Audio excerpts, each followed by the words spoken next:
Stadium, September the 27th, 2013. It's Friday Night Football on LSC, your local sports station. Good evening, everybody.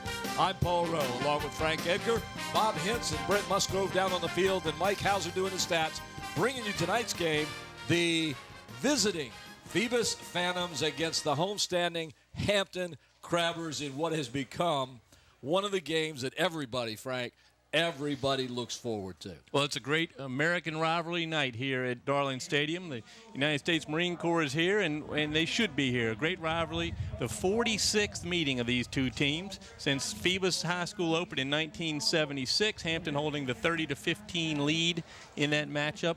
But Phoebus has won 8 of the last 9, Paul. Wow, 8 of the last 9. So the tide is kind of turning, as they say. But everybody knows that. Phoebus has been the team for the last 10 years probably that you've had to worry about. But don't count out Hampton.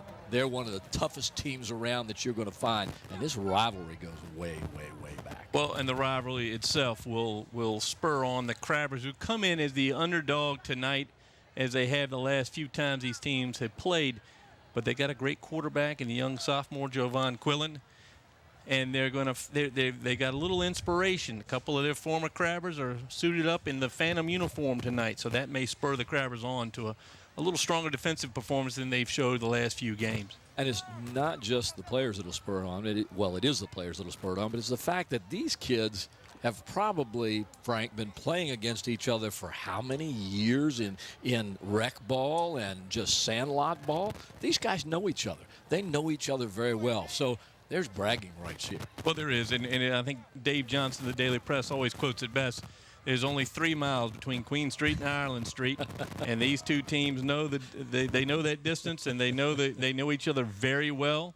There's not going to be a lot of surprises out here between the two teams. It's going to be power football. But that's what we always expect in the Peninsula District, and I use that term loosely again. Right now, ladies and gentlemen, we're going to get ready, and we're going to go down on the field to Bob Hintz, where he's going to give us one of our highlighted interviews. All right, thanks, guys. I've got Jeremy Blunt here, coach over at Phoebus. And, Jeremy, first of all, congratulations. Undefeated in the district. Had a tough game with DeMatha, but you didn't have all your players there. And still, I thought you did a great job. Appreciate it. Yeah, we went to the game that day, and we had some guys banged up from previous weeks. And, we started off tough, but, we were able to build depth from there. So we like where we are right about now. You feel like you got some confidence from that game? Absolutely. Anytime you're able to get your thirds and your seconds and thirds some work, and some of those seconds and thirds actually move up in the depth chart, and you find surprises, absolutely, that builds confidence. Well, I know we have this rivalry game, and you and Hampton have been playing the last game of the season, but tonight is early in the season. But I want to talk about some of your linemen. Let's start with Kevin Lyles. Kevin Lyles, yeah, he's a 4-year starter. Senior years, we're looking for big things from him this year. He's really a leader. He's been a leader since 8th grade, and that's why he was able to start as a freshman. So, he's somebody that we expect to come out here night in and night out and give us everything that he has. Well, I heard about this kid on the 8th grade team, 8th grader practicing with the varsity, Walt Brantley. Walter's the same way. Walt's been playing since 8th grade. He didn't start his freshman year. He had some injuries, but he actually was able to get some great experience on the scout team. Come his sophomore year, he was starting, and he's also been a leader. Walt was actually one of the kids when we were going through the struggles early on with injury and everything. He was the only starter that was still around. So for Walt, he was actually able to make a name not only on the offensive end, but defensive end as well. Well, that's good when you can get him on both sides of the ball. Last game I want to talk about is Jamal Earls. Jamal Earls, that's my passionate guy. He's been one of those strong rocks for us this year, as well as last year too. He worked hard this offseason. He's really made it a point to be a strong leader. And that's the thing that I get from those 3 guys. They're all leaders. All 3 of them contribute not only physically but mentally, and that's what's important. That's what you need from these kids. Well, that's what you need from your leaders. We're going to wrap this thing up. Last question. What do you expect from Hampton tonight? They're going to come and they're going to play. I'm not looking at their record. You can never look at their record. You can never look at our record. At the end of the day, these are 2 teams that we've been used to playing each other. These kids grew up playing each other. These kids grew up neighbors, They know each other, their family, their friends. They might not really like each other. It's a lot of different things and different dynamics going into this game, and it's going to be exciting. They're going to come ready to play. Well, good luck to you tonight, Coach. Appreciate it. Thank you. All right, guys, let's go back up to you. All right, thank you very much, Bob. And Coach Blunt's right. It should be an exciting game. It should be a really exciting game. You heard him talk about a couple of players down there on the field, but there's one guy they didn't talk about. And the one guy they didn't talk about is, I think, a very key player. His name, Marshawn Williams. Tell me about him. The key player of the night, I think, in this ball game. 779 yards already this season, 13 touchdowns, including 8 in one ball game. Marshawn Williams, I compare him favorably to Eric Dickerson, if you remember Eric Dickerson from SMU, and, of course, the years with the Colts. And the other teams he played with, the man with the visor, both upright runners, both strong runners. That's what you're going to see with Williams tonight. 779 yards in 4 games. And probably more tonight. He's a big running back. Real big guy. He's the key. He is. All right. Right now, we've got another interview down on the field. We're going to go down there to Brent Musgrove. Thanks, guys. I'm here with, of course, head coach Mike Smith, senior head coach, I think, in the state of Virginia. Mike, you coming to tonight 2-2, coming against a Phoebus team. Of course, everybody wants to talk about it. For the fans, it's always the biggest game of the year. I know you always tell me you approach it, that's just another game. But a couple of things I was going over on your stats. In 22 positions, you're starting 12 underclassmen. But that didn't make me think as much as 5 of them are sophomores and 1 of them's a freshman. So my thought is, how do you keep these young kids motivated and into it and staying on top of what they have to do at that young age? Well, you know, sometimes you end up in that situation. We ended up getting 2 starters back on offense and 1 on defense, which is defensive back issue. We had 2 offensive linemen back, all we had back from last year. We had some guys coming back, but unfortunately they ended up somewhere else, you know. And but it's a good group of kids. They're working hard, and I think we're making some progress. What I'm trying to make the fans understand, we're talking about young people, 14, 15 years old, that are out here playing this man's game. It just amazes me how you coaches can keep them motivated. Well, I don't know.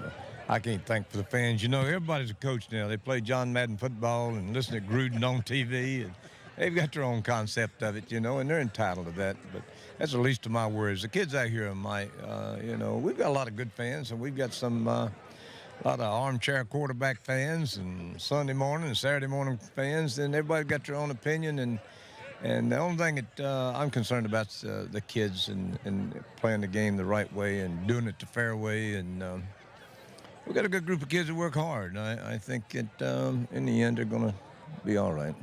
Well, Coach, I'm going to ask you about a couple of them. I want to first talk about senior Umar Muhammad. He's the 2nd leading receiver on your team and 5th in the district. Tell us a little bit about him.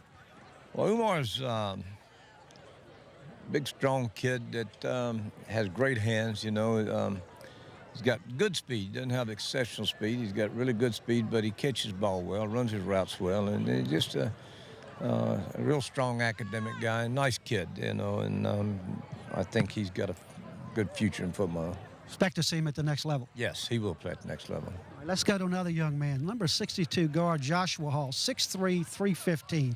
Let's talk about him a little bit. Well, you're talking about a guy that never played football before. Last year, he came out, and it was actually about the end of the season probably, and didn't play any at all last year. And he's starting this year at offensive guard.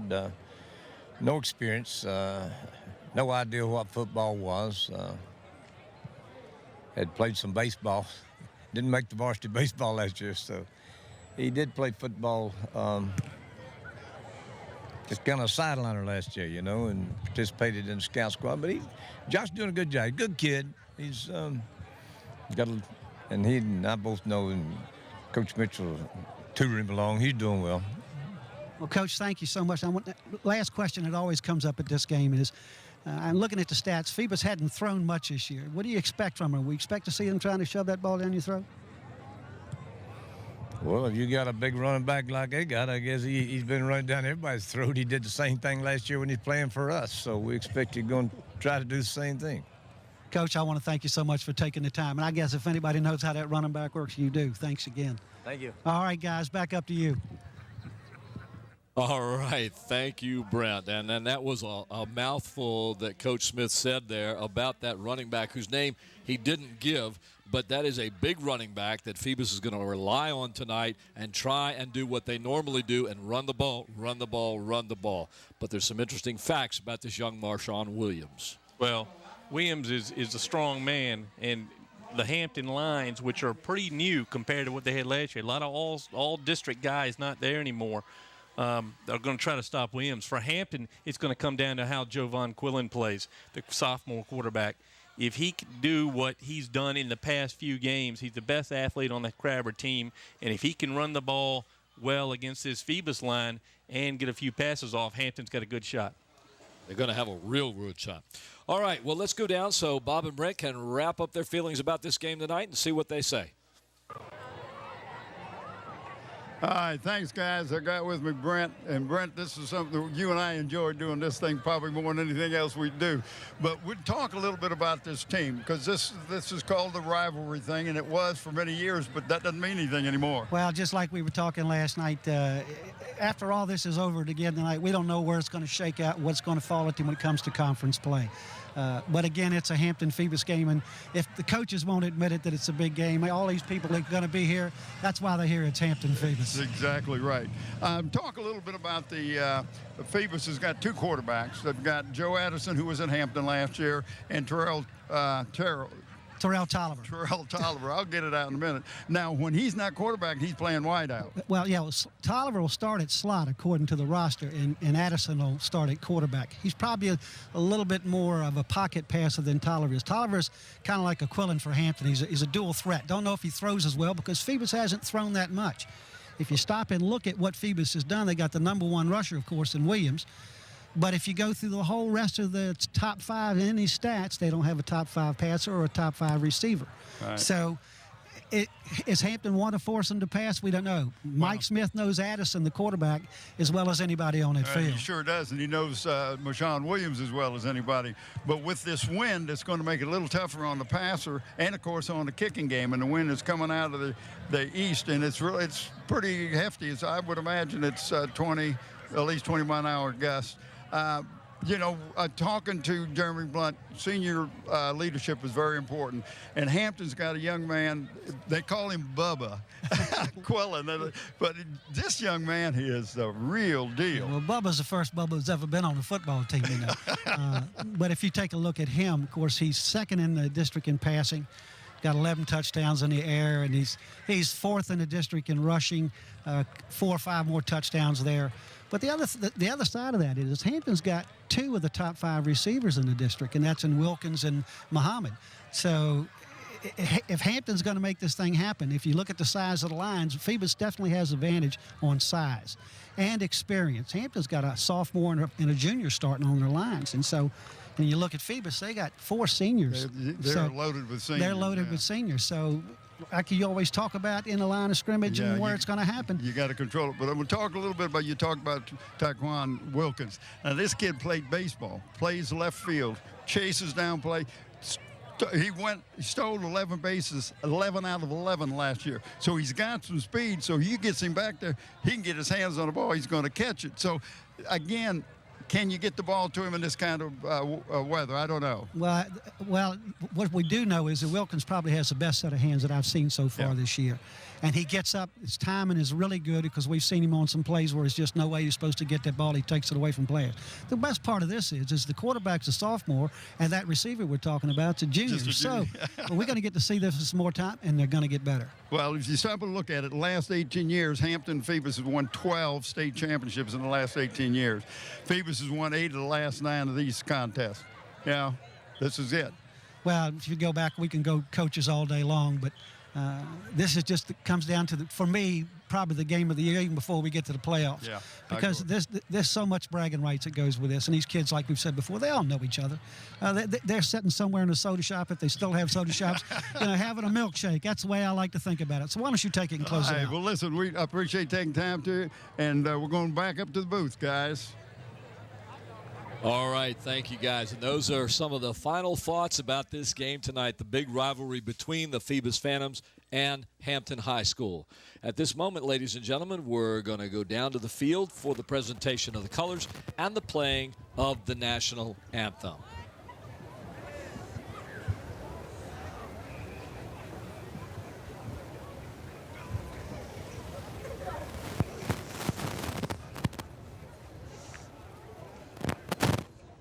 And now, our national anthem by the Hampton High School Band. 15.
Thank you.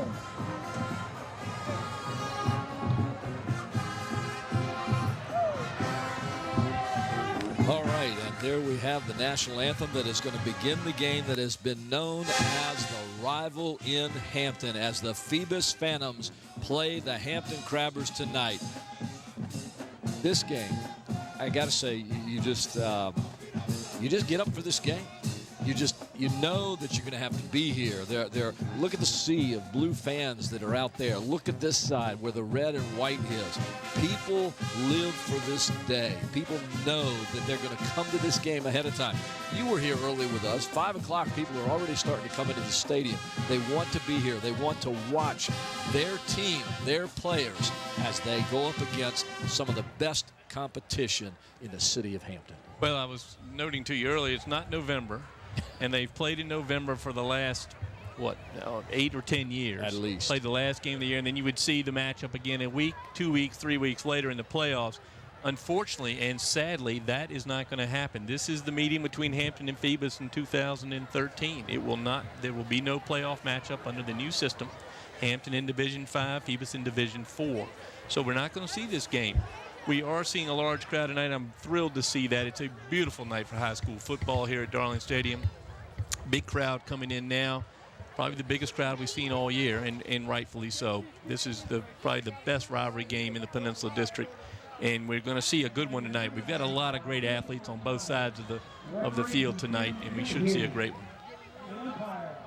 We're always going to see a great one when it's Phoebus and Hampton. I mean, there's no question about that. And it is a beautiful night as we look at the Crabber-mobile. Now, how long has that thing been around? That's a remnant, I think, of my friend Mr. Thacker. Ronnie Thacker used to bring that on the back of a trailer and has a nice big loud horn on it, so you know what goes on as we watch Phoebus starting to filter out of the visitors' locker room tonight.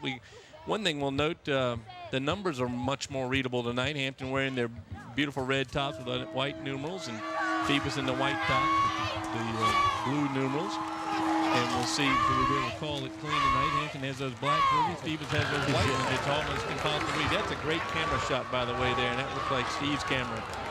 The ground level where you see the sky. It's a gorgeous night tonight. We shouldn't have a lot of, there it is, not a lot of overheating tonight. Just some good football. I see people have actually brought some blankets to the field, which is a nice scene. Well, you can see the trees moving in the background there. We've got a nice little breeze here, and it is very cool. There's some clouds in the sky, but they're really nice, beautiful clouds. The sky's bright, the sky's just perfect, and the weather is just fabulous. Well, the kickers may come into play tonight. I've seen Danny Antoneus with Phoebus. He's kicked a few, and he's got a good leg. And then Bo Lomax, who I think is back in top form mid-season. For Hampton, and he tweaked a muscle early in the year, and he's been in or out of the lineup, but he's back tonight, and hopefully this game could come down to the kicking game. And with the nor'easter sitting right off the coast tonight, we're going to see a strong breeze from the east end of the field all night long. You can see the tapes on the goalpost blowing out strong. So it'd be interesting to see how it affects the passing game. You have Joe Addison getting the start tonight for the Phantom, the former Crabber. He's going to get the call at quarterback. He started all of their games so far. I saw him personally against the Gloucester first district game they played. He played about a quarter and a half and was replaced by last year's quarterback, this year's sophomore, Terrell Tolliver, who the guys were mentioning earlier. Tolliver taller and more experienced as the starter. He only lost the one game, and that was to Lake Taylor last year. So we'll see Addison at the quarterback. And then on his opposite number is going to be Jovan Quillen, the sophomore for Hampton, who is probably the best all-around athlete on the field tonight, in my humble opinion. There's a good shot right there of Tyquan Wilkins, as I call the little left-hander. He plays 3 sports, including baseball and basketball. And this year he's playing offense for the Crabbers, his first year on the offensive side of the ball. And he is the district leader in receptions, so in yardage. So, and he can, again, I think Bob said earlier, he can catch anything. There he is, number 23. Number 70 standing alongside Jamonte Spriggs, or Chuck Spriggs, a veteran, second team all-district last year.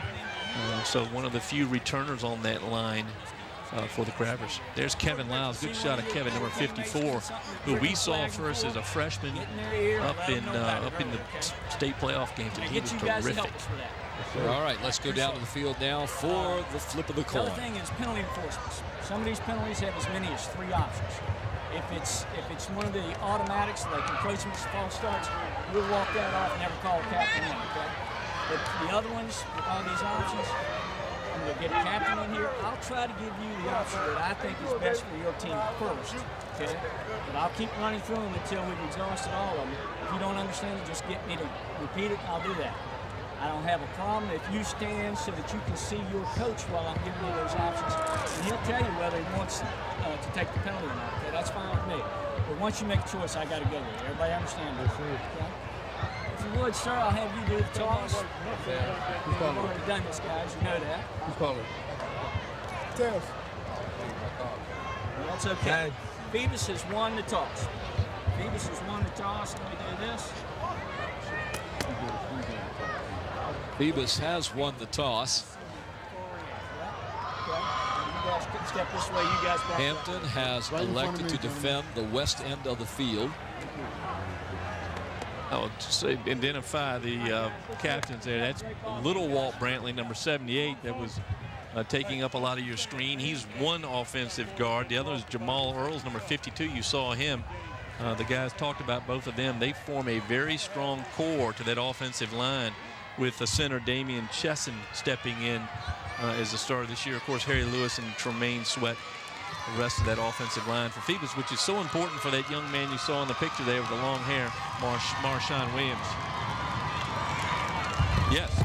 All right, right now, as Hampton has gotten the ball, they will receive. Here is their offense. Well, it's a pretty new line. A couple guys played last year, but the key is going to be Jeffrey Speller at center. He takes over from Dante Wilson, who has graduated and gone off to play rugby in New Zealand rather than playing football. The receivers, a strong core led by Umar Muhammad and Tyquan Wilkins there, the split end, number 23.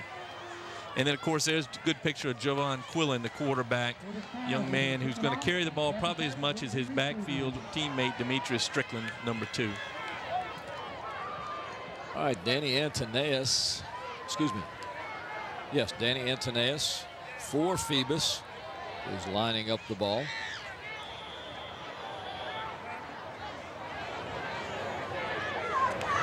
This game, ladies and gentlemen, is underway.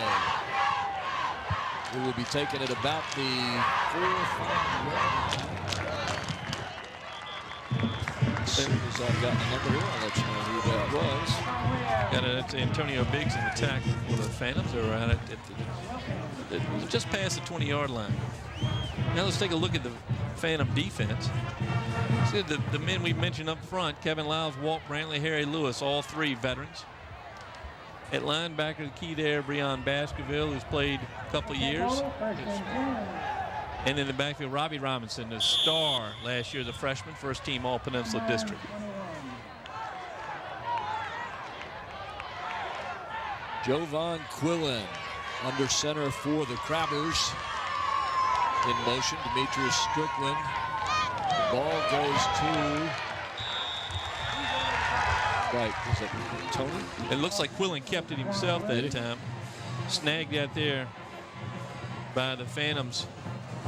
It looked like Tremaine Sweat got him. Yes, he did. Sweat got him behind the line, and Quillen able to fight up over the line of scrimmage, probably picked up a yard. Hampton opening up on the ground. The Phoebus defense not budging. They're holding on. Jovan Quillen comes into the game after he's talked to the coaches. He'll join the huddle. Of course, that's a standard Crabber practice. Had the quarterback run to the sideline. Get the play.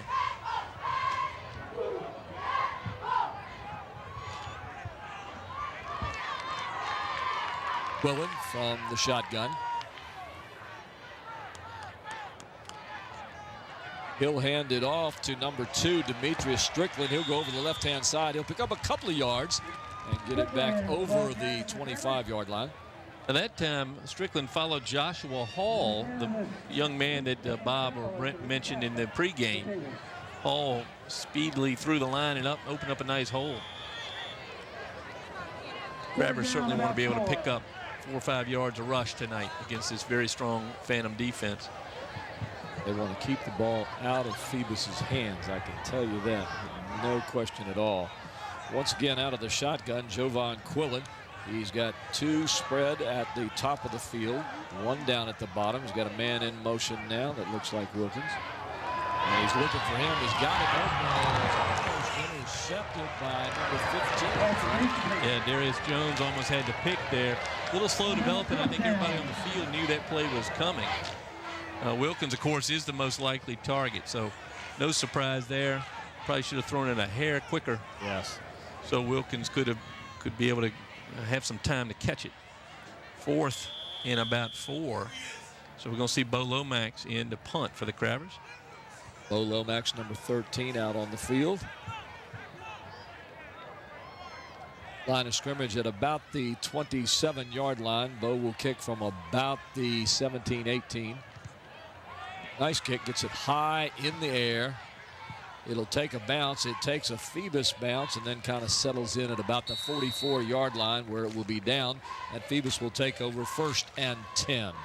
It looked a little bit like Bo's golf shot there. Very nice little backspin. I know he wanted that one to roll forward. But a nice punt, and Phantom's going to start inside their 45. Now we take a look at the Phoebus offense. We talked a little bit about that line. There they are. Good, strong set of guards, Earl and Brantley, and then, of course, Harry Lewis at left tackle. A lot of experience. The receivers, Terrell Tolliver, the starter at quarterback last year, makes a very good receiver. He enjoys it out there. And then the quarterback, of course, Joe Addison, still has the ball, and he's looking downfield. And he's got a man wide open, and all of a sudden, you think Phoebus is going to run, and they get number 10, guess who? Yeah, Terrell Tolliver. Terrell Oliver on the left-hand side. Addison on a uh-oh. Just told we've got a flag, and it might come back here. That's too bad for Phoebus. That was a great play. Well, here's the play here. We were calling in Tolliver's number. I said, you see him, and the cornerback completely abandons Tolliver, and Tolliver radios in, and he's wide open, and there's the throw. Certainly, I see nothing there. Got an ineligible receiver. Penalty. Replay the down. So what really would have been an early backbreaker for the Crabbers turns out to be really a non-play. We're going to bring it back. Well, you see the speed there, Paul, of Tolliver in particular. And the surprise of Phoebus starting out with a pass play against the defense that was prepared for the run. And frankly, I thought Williams was going to get the ball. Well, you'll see him key on 2 guys, I think, Williams and on Addison, the 2 former Crabbers. Addison under center, and guess who gets the ball? There he is for his first carry tonight, Marshawn Williams, and he muscles his way out to about the 47-yard line of Hampton. So he gets some good yardage there, and he'll make up a lot of the penalty. Yeah, you see the replay here of that run, and I think you'll see Vincent Barrett of the Crabbers miss the tackle. It would have stopped him right there, missed the tackle, and there goes Williams. And Williams is one of those guys that always falls forward and always keeps those legs moving. Addison under center again. This time he gives it once again to Marshawn Williams, and this kid just runs and runs and runs, but he had a big hole there that time. Well, if you notice, Javelis Toney, number 20 for the Crabbers, overran the hole. We're going to see these guys here as we introduce the Crabber defense. There's the front line. Bazemore and Spriggs, the only guys with a significant amount of time playing last year. There's the linebacker. There's Tony right there, who plays also kind of a fullback spot on the offense, but strong linebacker. And the cornerback, Wilkins moves back to the safety from his cornerback spot. Quillen, who's very talented, did not start the defense last year. He gets started at one corner, Floyd Jones at the other. Looks like we have an equipment adjustment out on the field as the Phantoms come up to the line. Good shot there of the line.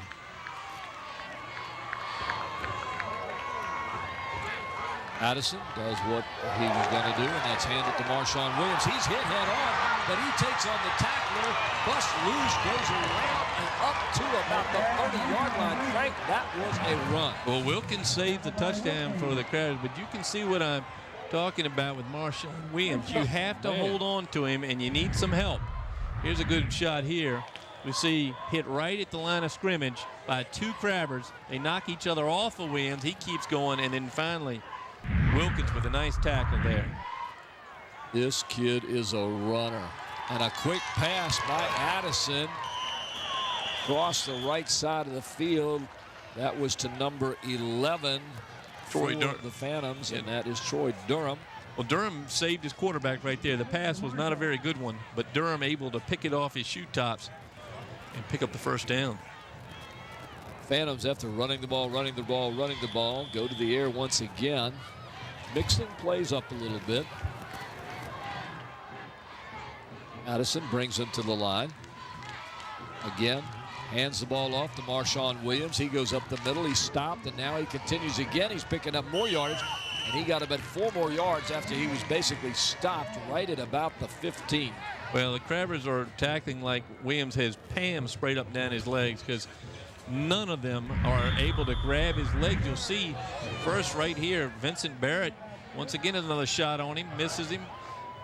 There, I think Walt Brantley's got more hold of Williams than anybody does, and he plays with him. That was some run. He just keeps moving forward. That's his MO, as they say. Addison flips it to Marshawn Williams on the outside, and he's got plenty of room to the end zone, and he'll get the first 6 points this game for the Phoebus Phantoms.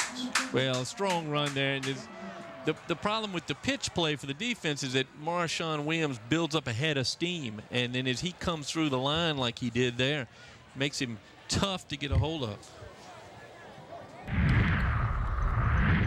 Is a replay here. You'll see the missed tackle up front again right there, and then nothing you can do about it as he picks up the head of steam and goes forward. Here's Antoneus for the extra point. It's up, it's good, and the score is 7-0. Let's get a take from Bob Hintz down on the field. Hey, guys, you could see it from up there how hard this young man Williams runs, but you need to be down here and see how many people are hitting him and hear the sound of the pads, and he keeps right on running. He doesn't stop. Now, I got to see him last year. We went over and watched indoor track, and this young man sprints on indoor track, and he looks like a man among boys. Well, he looked like that, Bob, up from here. The linebackers for the Crabbers, Tony, Barrett, Strickland, and Hatcher, are really going to have to clamp down on him. They've had some shots on him. And, Paul, what did he get that drive? That one was a 5-play drive consisting of 48 yards, capped by the touchdown. I'm going to say at least half, if not 3/4 of that yardage was rushes by Marshawn Williams. Oh, yes, he did an excellent job. I mean, like Bob said, the young man just runs, he powers through, and he just knocks people over. Back deep for the Crabbers. Number 21. The ball will be picked up by the Crabbers at about the 17-18. That looked like Tyquan Williams. I think it was Will, because they picked the ball up on the bounce there. He kind of sharing the space there for a minute with number 5, Daz Newsom, the 9th grader, but able to grab it and pick up a few yards. Crabbers, good starting field position. Let's see if they can move the ball. They'll start at about the 25.5, 26-yard line, 1st and 10. And we'll see if they can generate some offense on this and keep the drive moving. Keep your eyes on Jovan Quillen, number 1, the quarterback. He's in the shotgun position.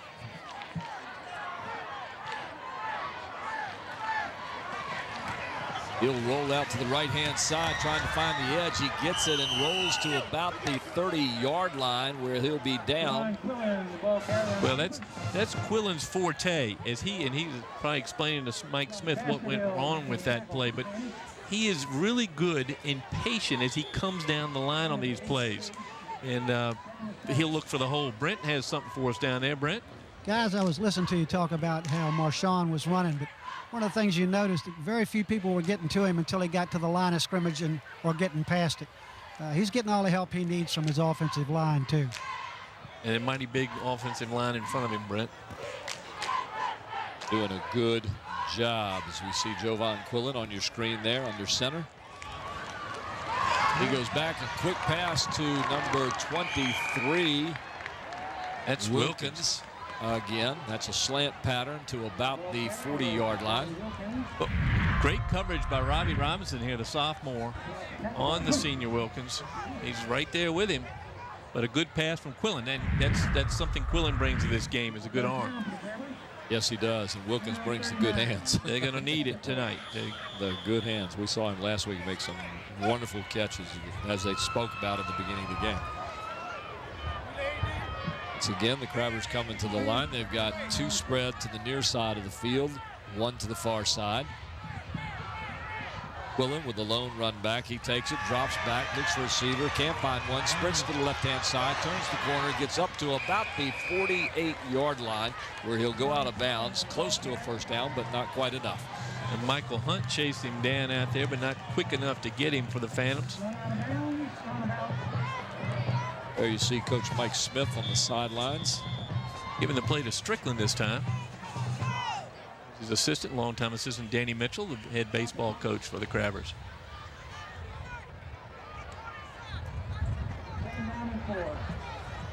Quillen and Strickland coming out of the huddle. They'll be in the backfield. Now we've got three receivers spread down to the near side of the field, one toward the top, spread formation. Lone running back. Quillen gets the center. He gives it to Strickland. Strickland bounces to about the 45-yard line, where he'll lose about a yard on the play. Well, that big, giant white arm was Walt Brantley, and he kind of just swept him up. Caught him. I think it's Brantley. Let's look here at the replay. Trying to fool him. Didn't fool Brantley at all. Oh, no, he didn't. He held him up just long enough so that Troy Durham can come over and finish off Strickland. This is where Quillen is really dangerous if you're playing against him, because he can pass it and he can run it and he can do both in the same play. He'll look. If he's got a hole, he'll take the run. Wilkins going up to the top of the screen. Three receivers to the bottom. Quillen drops back to pass again. He's got more time. He finds a receiver short over the middle, and he's got a wide open area. He's down into Phoebus territory to about the 35-yard line, where it will be first and 10 for Hampton. Unlikely receiver is Demetrius Strickland on that play. He slipped out of the backfield, kind of hung around the line. He almost disappears in the midst of all those big guys and then shows up again wide open. Quillen again showing that patience. And look at that. Right over the middle. And then Strickland running downhill. Oh, he fumbled the ball right at the end. Nice recovery. Good protection on that play, too, as Quillen had a lot of time in the backfield for that play to develop. Hassan Price nearly picked that ball up for the Phantoms. Once again, one receiver to the top, three to the bottom. This time he gives it to number 10 for the Crabbers. And have to get you a number Got on an that. injury down there for the Crabbers, and I was just about to compliment him, and it was a great block. Jeffrey Speller held his block beautifully, and he's down now. I don't know. He was engaged in a block, and I think he got caught in the lower part of the leg while he was holding his block. I don't know if somebody's own team fell on him or somebody may have fallen that leg, but it looked like a knee problem for Speller. Let's hope it's going to be okay. And that runner number 10 was Octavius Jackson. Octavius Jackson.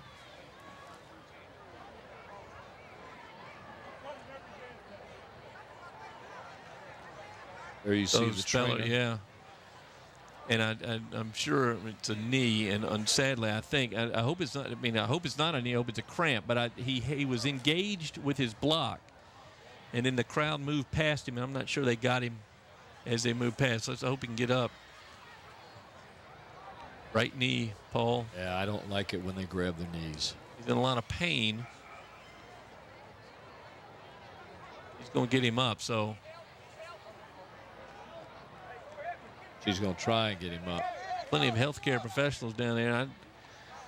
She's going to get some help here. Now, that knee hurts. Yeah. Well, the only good news, if it's pain, he hasn't torn the ACL or something bad like that. Not. But if it's could have a strain, could have been it the wrong way a little bit. The important thing for the Crabbers is that's the center that is taken over for Dante Wilson, and he did a great job on that last play. Let's see who comes in and replaces him. It's not just that. The quarterbacks get a rapport with the center. The timing is there. When you have to have a change like this, it can be sometimes a little bit of a problem. It looks like we're going to see. Let's see who moves over. They may move an offensive lineman over. Let's see who comes up and takes hold of the ball. It's going to be number 57, Carlton Wethington, is going to take over at center. Still in that spread formation. This time Jovan Quillen keeps it himself, and he finds a hole on the left side where he gets down to the 25-yard line of the Phantoms, and another first down for the Crabbers. Well, that time you look at the play and you thought Quillen would hand that ball off. But not. He saw a little bit of an opening. That time, look at the motion of Kevin Lyles, the big lineman. He goes back to his right to grab a hold of Quillen. There he goes. Pushed downfield there by a nice block from the Crabbers, number 65, Kenneth Ford. But Lyles able to fight off the block and make the tackle. Nice quickness on the part of Jovan Quillen. Quillen in the backfield with Octavius Jackson, number 10. Quillen moves under center. He goes back once again, looking to pass. Can't find anyone. Rolls left, is chased by the Phantoms. And he kind of throws it up toward the sideline to get it out of bounds and not get sacked or have it intercepted. I think that's right. Javelis Toney was covered well on that play. But he ain't a shot at it, but it would have been a tough one. That was really just throwing the ball away. Smart move for the young quarterback rather than take the loss in the yardage or put it somewhere where someone could intercept it. Good job on this young kid. But again, I said beforehand, I think he's probably one of the best athletes on the field. There's Speller getting his knee worked on. Hopefully the young man's okay and can return. Certainly wish him well up here at the booth. Wethington, 5'9", 195-pound center, so they're giving up a few pounds there in the middle. And the Crabbers will call timeout as their receivers were moving back and forth and up and down trying to figure out where they were supposed to be. And I think everybody was a little bit confused. So they're going to take a timeout here and figure this one out. But Paul, we were mentioning before the game, this is the great, this game is part of the Great American Rivalry Series, a 10-year anniversary games broadcast on the internet apparently. And so our servicemen and women all over the world may hear this game. And so we want to send out our greetings from Hampton, Virginia, to the men and women of the armed forces that serve us both here and abroad. Glad you're with us here tonight in what is a terrific series sponsored and at least helped by the United States Marine Corps. And we want to thank all of the veterans and the current active duty soldiers who are out there protecting us. Thank you very much. Well, so many of them, Paul, from right here in our hometown. That first scoring drive by the Phantoms earlier took, I've been told, 55 yards, not 48, 55 yards and 2 minutes and 29 seconds. Which tells us the 48 yards was Williams. Yes. And here we got, there's your man, Walt Brantley. Big Walt, if you're watching, there he is right there. He goes right in, and he catches Jovan Quillen, who couldn't find anybody. He's brought down in the backfield for a loss. Well, and he caught Quillen in an awkward way, and Quillen has landed on his elbow. He's shaking his right arm. Brantley gets him, and then he just kind of pulls on that arm a little bit awkwardly, and Quillen comes off shaking it. He's okay. He's back in. Quillen took a hit last week, Paul, in playing defense. Had a collision on the sideline late in the third quarter of that game, and came up a little slow and really was not at the same quarterback in the fourth quarter of that win over Kecoughtan. So glad to see him back. It looks like he's at full strength. All right, again, 3 receivers down near side. Quillen with the ball, goes back, looking, still has time. Now he's being pressured. He'll run out of the pocket. He reaches the 35, gets to the 30, and he'll make it to about the 28-yard line. He'll be short of the first down. Well, nice effort by number 7, Tyreek Jones, for the Phantoms as he chased over. That was a good match of speed there between those two young men.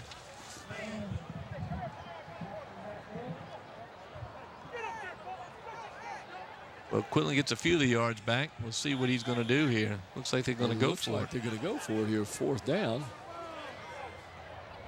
4th down and about, looks like they've got 10 yards to go, 10, 15 yards to go. At the bottom of your screen, you notice Quillen is off the field. And the quarterback, Brian Hart, number 7, the freshman. So let's see what the freshman Brian Hart can do. He's in the shotgun. He's back to pass. He's looking across the middle. He's got a receiver open, but it's intercepted by the Phantoms, number 21, and he's off to the races down the sideline. He's cutting back.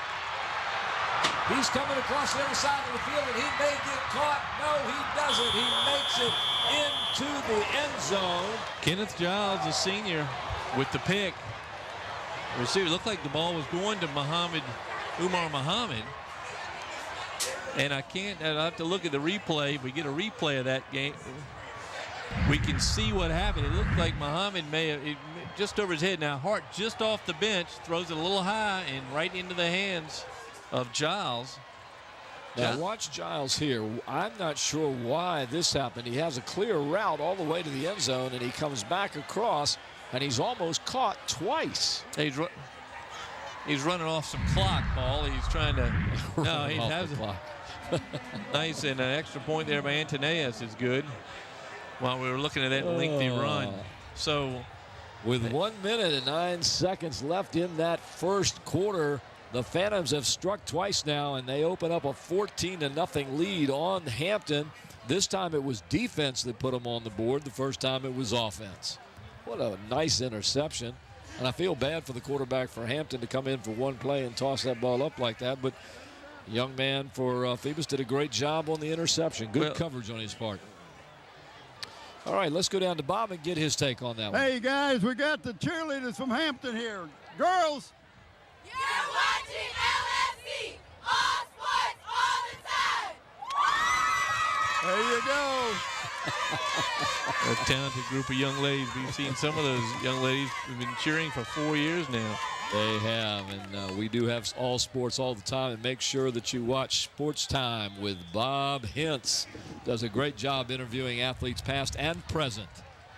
Watch LSC and see Bob Hintz with Sports Time. As we get the kickoff, that's a deep kick. It drives back to about the 5-yard line. That's Evan Pitcavage there with the run back. He'll get that one out to about the 22-yard line where Hampton will have it 1st and 10. Brent? Yeah, guys, I'm just saying on that interception, the defender was just playing center field, and the quarterback from standing behind the end zone looked like he was about 2 counts too slow getting the ball down there. And he didn't even have to play the receiver too much. He just played the ball, and it was go from there. And go he did, and he goed and he goed and he goed all the way down the field. Well, he did, and I'm telling you, whenever you run up against somebody as big as Walt Brantley, you're in trouble. And Quillen is not in the game. It's Tyquan Wilkins at quarterback. We'll have to find out what's going on there. Wilkins just tucks it under and tries to get around the left-hand side.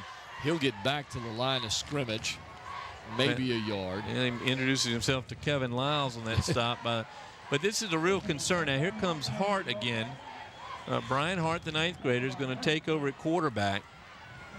You know, it starts off with a pass where he gives up the, 85-yard interception. But the Crabbers going to have to find somebody. Again, Quillen got dinged last week against Kecoughtan. And then tonight, that awkward tackle by Walt Brantley. And that's a lot of weight pulling you down. And I think it really tweaked something with Quillen. So he's out. Wilkins and Hart look like they're going to share the load. Looks like Wilkins is going to get it, and he's going to come to the near side. If he can get to that crease, he can pick up some yardage. He doesn't quite get there, and he'll fall down to about the 27.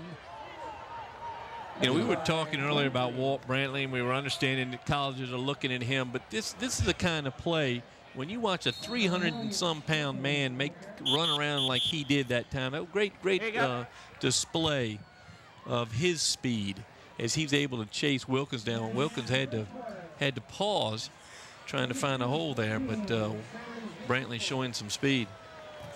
Well, we'll have a timeout. No, we won't have a timeout. We'll have a change of quarters here as the first quarter ends with a score of Phoebus 14 and Hampton nothing. Both teams have played, I thought, pretty good, except for that interception. We'd be looking at a 7-0 ball game and a tightly played game. But that interception has turned things around. Well, I see Quillen out. We're talking with Mike Smith now. And I don't know, we don't have any report on what has gone on with him. Maybe we can get Bob to find out what the story is with Quillen. We don't know exactly. Well, we know he may have hurt his elbow a little bit here, but with another quarterback in there at this time, we hope nothing's too bad with Quillen. That scoring drive, the interception by Giles, number 21, was an 87-yard interception. 87-yard interception. Paul, you know, we come up and we watch games, many of us, most weeks here at Darling. We watch Hampton. We watched Phoebus play this year, and I've commented early on how important Quillen is, and you see him come back in.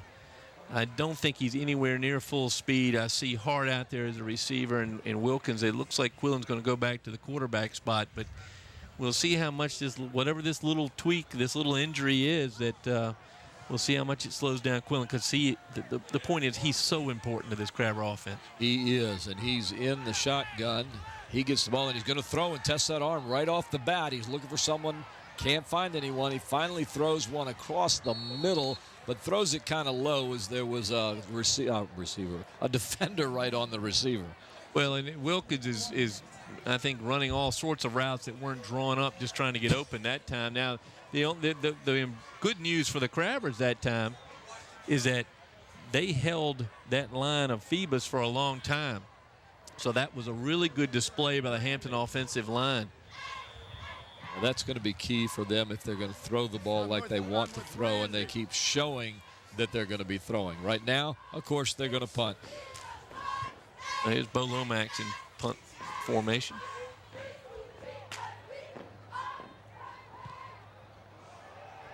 Lomax with a short punt that time, hits it about the 50, takes a big roll down the sideline before it goes out. So while we've got a moment here, let's go down to Bob.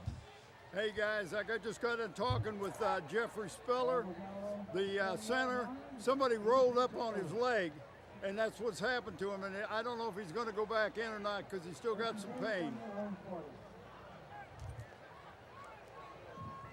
And that was Bob Hintz down on the sideline, and I apologize. We didn't quite hear that one. Back on the field, Phoebus now with the ball. Remember, Quillen normally plays defense as well. Let's see if he's out there. Addison holds it. Nice fake. He's wide open on the right-hand side. He takes it himself, gets down to about the 48. Looked like he thought he saw a receiver open, but thought better of it, tucked it under, and picked up yardage on that one. Well, Paul, you'll notice that immediately Phoebus goes after the corner that had come in and replaced Quillen. And they put Tolliver over here on this side, the near side of the field, and challenged the new cornerback. And I think he did a good job that time. But you'll see Addison. Of course, you're going to see Addison draw a lot of attention as the former Crabber he is. Marshawn Williams with the ball. He gets hit head up right at the 50-yard line. Looks and like there might be a loose ball. Crabbers are saying they've got it. We'll wait till they sort it out. And I think the ref says, no, it's Phoebus. Well, that's the first time I've seen Marshawn Williams get his head snapped back. And you'll see that the Crabbers are apparently getting a little, I think they decide they've seen enough of number 42. You'll see him actually get stonewalled here and that head come back right there. And the ball drops down. There it is laying there. And couldn't see who fell on it for the Phantoms. Maybe Jamal Earls. Saw the 5 there. Well, you saw 5, I saw 4. Okay. Addison once again under center. This time with a keeper, he just bulls it forward for the first down. He'll get over the 50 and get the first down. Well, I think the only good news for the Crabbers so far here with 10 minutes left in the second quarter is the line play so far has been pretty even between these teams. It really has. But the line usually is a very, very, very key factor in any game. How they play, how the game goes. Well, I see Vincent Barrett calling the signals for the defense for the Crabbers. Let's see if he can call one here to stop Williams, because we're going to see a lot of Marshawn. Addison moving one of his receivers to the other side, so we got 2 receivers to the left side. Addison gives it to the running back. Guess who? Number 42. He covers the hole, splits up the middle, and takes off to the left-hand side. He gets it all the way down to the 25-yard line. First down for the Phantoms. The tackle made deep in the secondary. And you'll see they just send him. They moved everybody left, and he comes right. Nice block there, nice pull by the left tackle. And Williams takes 2, bring him down. And he always goes forward. Almost a 25-yard run. How do you stop this kid as they pitch to him to the right side, and he's got open room over there. He's got a good block, and he gets inside the 10-yard line. Well, the little left-hander, Tyquan Wilkins, it seems to be the only guy that can stop him on a regular basis. You see that time Wilkins throws himself in the way. We'll take a look here, and you'll see the good tackling form of Tyquan Wilkins. But if you're getting tackled by Wilkins, you're downfield. There he comes. Wilkins throws himself right at his knees, brings him down with the help of number 12 for the Crabbers. Hampton's going to have to find some way to stop Marshawn Williams. As he gets the ball again, he's got a nice hole on the left-hand side, and he gets down close to the goal line. And he's going to be just short of the score. Well, that time, and I wish we had a camera from right behind, but you can see Williams do something that many backs can't do, which is when he's in the hole, he actually throws a fake at the next line of defenders. They're no more than 4 yards away from him. And he can really throw his hips and make it look like he's going to go somewhere other than right over top of him. Let's see if he gets the ball here as Addison's under center. They give it, yes, to him, and he just basically walks right into the end zone for another score for the Phoebus Phantoms. Well, at that time, you'll see the three in the backfield. Kevin Lyles up front, as he's done since he's a freshman. And Williams right behind him. That's number 12 again, Breon Baskerville, got the call. So a linebacker and defensive lineman in front of Marshawn Williams. It's almost not fair. Antoneus is going to wear his leg out at this pace. He's got a strong arm. He puts it up, puts it right through the post. And Phoebus will take a 21-0 lead with 8:22 left here at the first half at Darling Stadium. Ladies and gentlemen, you're watching LSC. All right, ladies and gentlemen, right now we got a break. We're going to go down to Bob on the sidelines.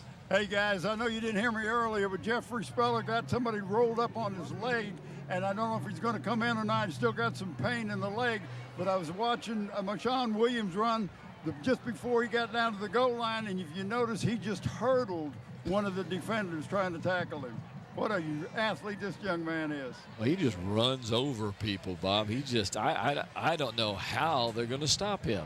Maybe Brent will know. Brent, down to you. Well, guys, standing down here on the goal line watching this, like you said, he can run over people, but as you were saying earlier, he's quick enough to get around them. But the ideal thing about him is that he's just so tough when he gets on the outside. If you look at the size of the Hampton outside people and linebackers, they're outweighed by Marshawn, and just his strength alone is tough one-on-one for anybody to do anything about him. And not only that, and Frank was saying, he's just such a big kid. He's quick as well, and when he picks up that steam, he is something to reckon with. This is Newsom, the freshman, with the return. And the Crabbers get decent starting position again over the 20. They do. Ladies and gentlemen, on that last scoring drive, not last scoring drive, Marshawn Williams now has 10 carries for 88 yards and we're not even halfway through the second quarter. Well, the good news is they're holding him to under his season average. So that's the good news. Now, the rate of the touchdowns coming, he had 8 against Warwick, I believe, 300 and some yards that night. Let's see what the Crabbers do here. Quillen back at the quarterback spot.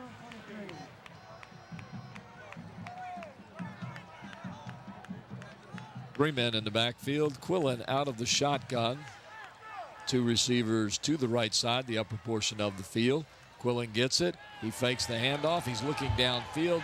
Good coverage on his receivers. He can't find anyone, and he's going to have to take it himself, and he goes out at about the 28-yard line.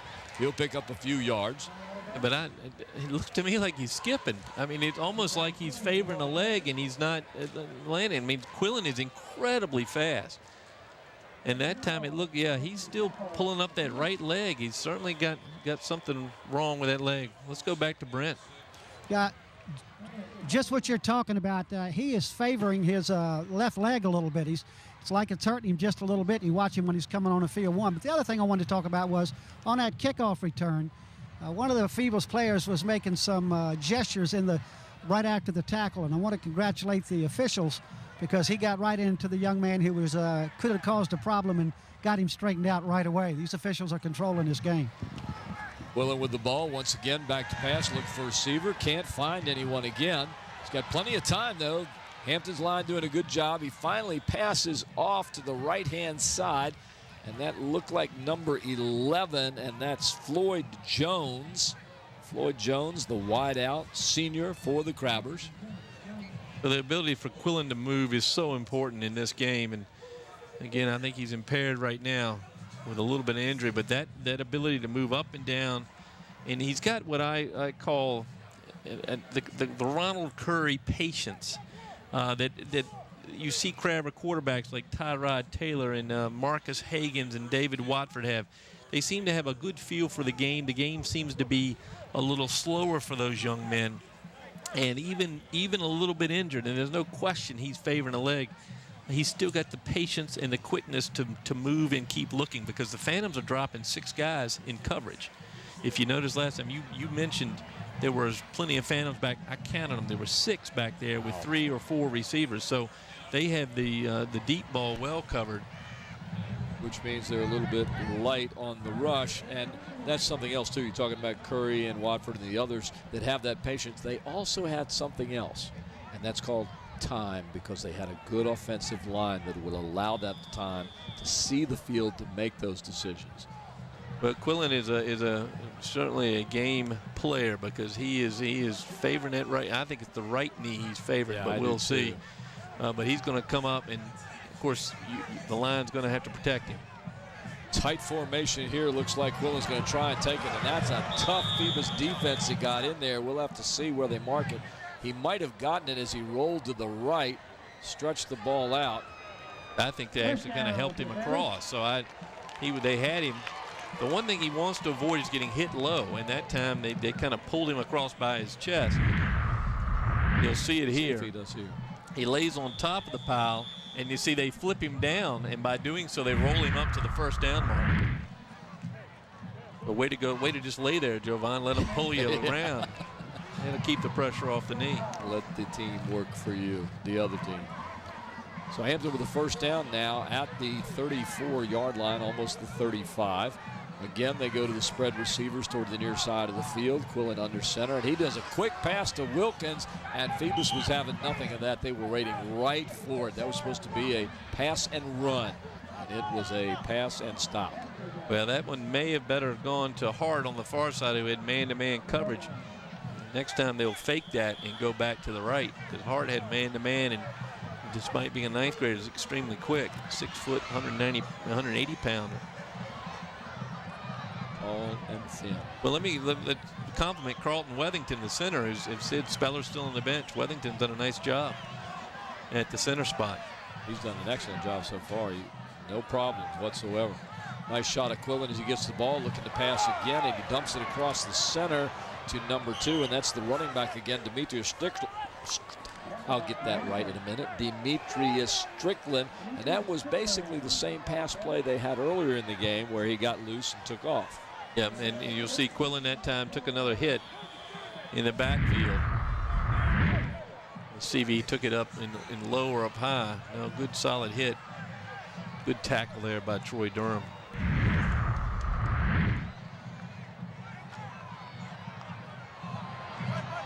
Phoebus playing good defense. Hampton playing good offense. Right now it's an enjoyable game to watch as we watch Walt Brantley there on the line. Quillen gets the ball back again to throw. He's looking a little deep and he's throwing into triple coverage and the ball gets knocked away. The intended receiver who's holding his back is number 9, and that's Umar Muhammad. But Brian Hart practically comes up limping. Hart practically had signal flags out there saying he was open on the right, because there were enough guys covering Muhammad. Well, there, in my opinion, is something that you learn from there. You learn not to throw into triple coverage. That's a great shot right there of the cornerback, number 32, Jacques Moore Roberts. His hand on it, and then Muhammad's hand on it. Bo Lomax out there to punt. But it looks like Hampton is going to call a timeout. I think they were worried they had too many men on the field. Well, you've got to. They had 12, so that was probably a good timeout. When you're down 21-0, flip another guy on the field, Paul. See if you can't bring this thing back into a good deficit here. No, you know, we've seen the long interception come directly as a result of the injury to Quillen. With the subtleties is not being able to pick up these first downs. Well, you know, and I wouldn't put it past Hampton to go 4th down and 4 with a healthy Jovan Quillen, especially the way his line's playing tonight. Yes, and especially in this side of the field. But right now, who knows? There he is right there, Jovan Quillen. He doesn't look real happy. I think he knows that he's limited a little bit because of the injuries. That young man comes from a long line of talented football folks. His grandfather coached Heritage to the state titles back at the turn of the century. I can say that now and not mean 1900. And his father played for Kickingham, and they're good people as well, too. Great family.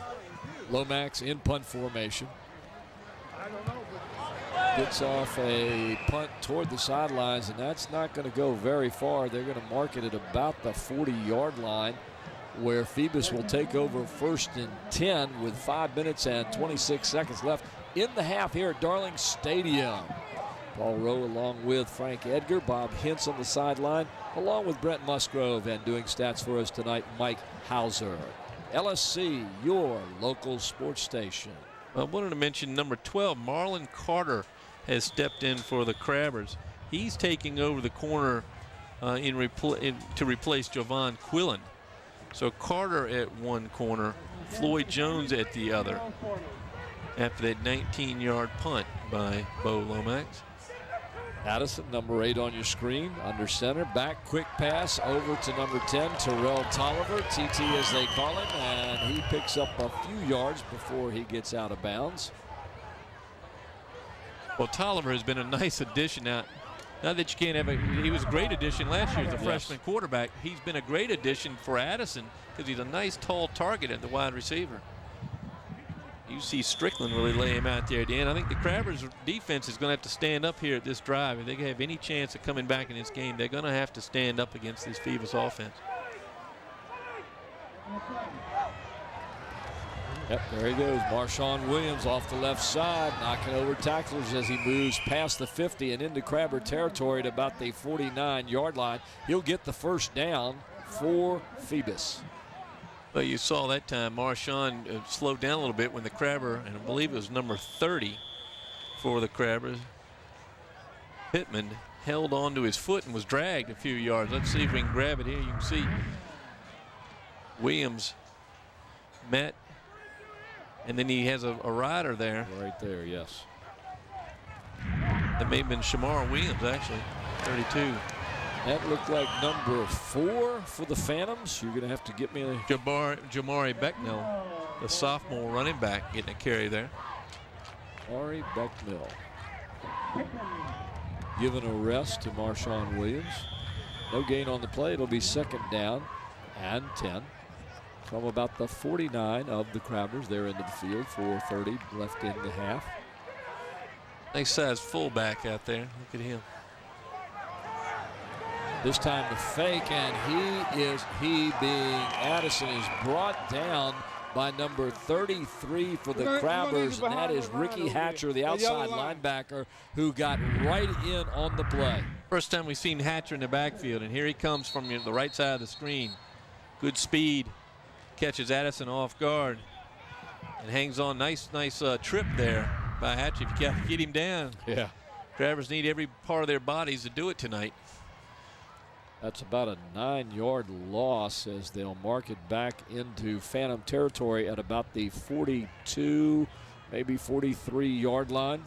Now Addison, of course, the backup quarterback last couple of years at Hampton behind Dion Newsom. Another good young player that Hampton had.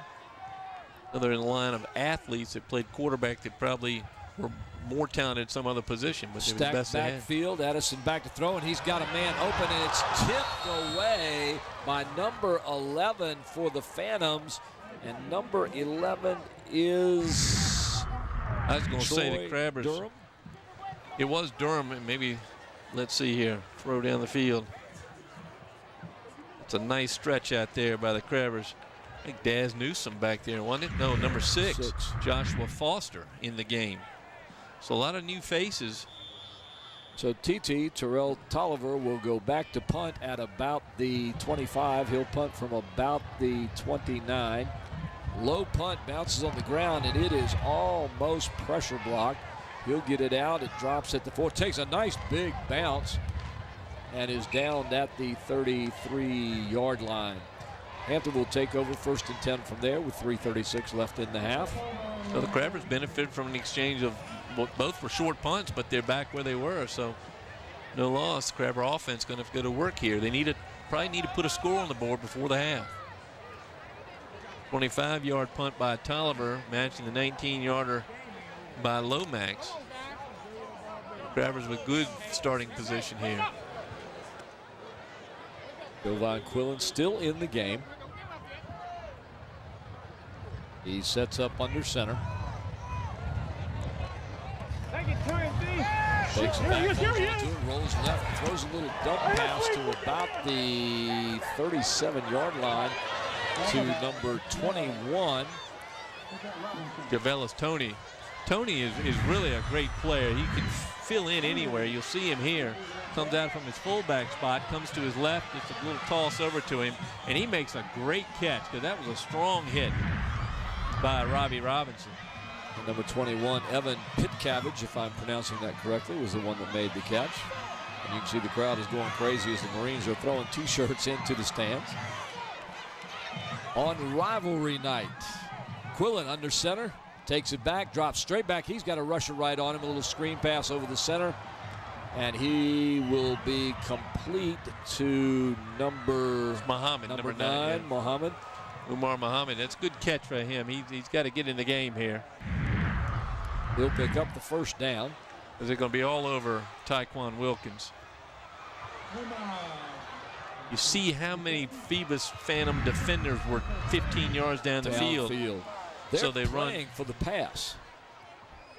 Well, they realize Quillen is not going to run the ball as he normally does.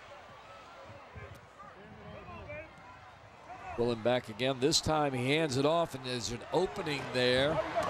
Strickland, that looked like number 2, Strickland, and he's still moving as he gets deep into Phoebus territory to about the 43-yard line. Well, he was tackled by everybody on the Phantoms defense except Kevin Lyles and Hassan Price. Strickland, who certainly doesn't have the size that Williams has, certainly has the power in his legs. Watch him here. Breaks 1 tackle, 2, 3, and then tackled by committee with Walt Brantley right on top.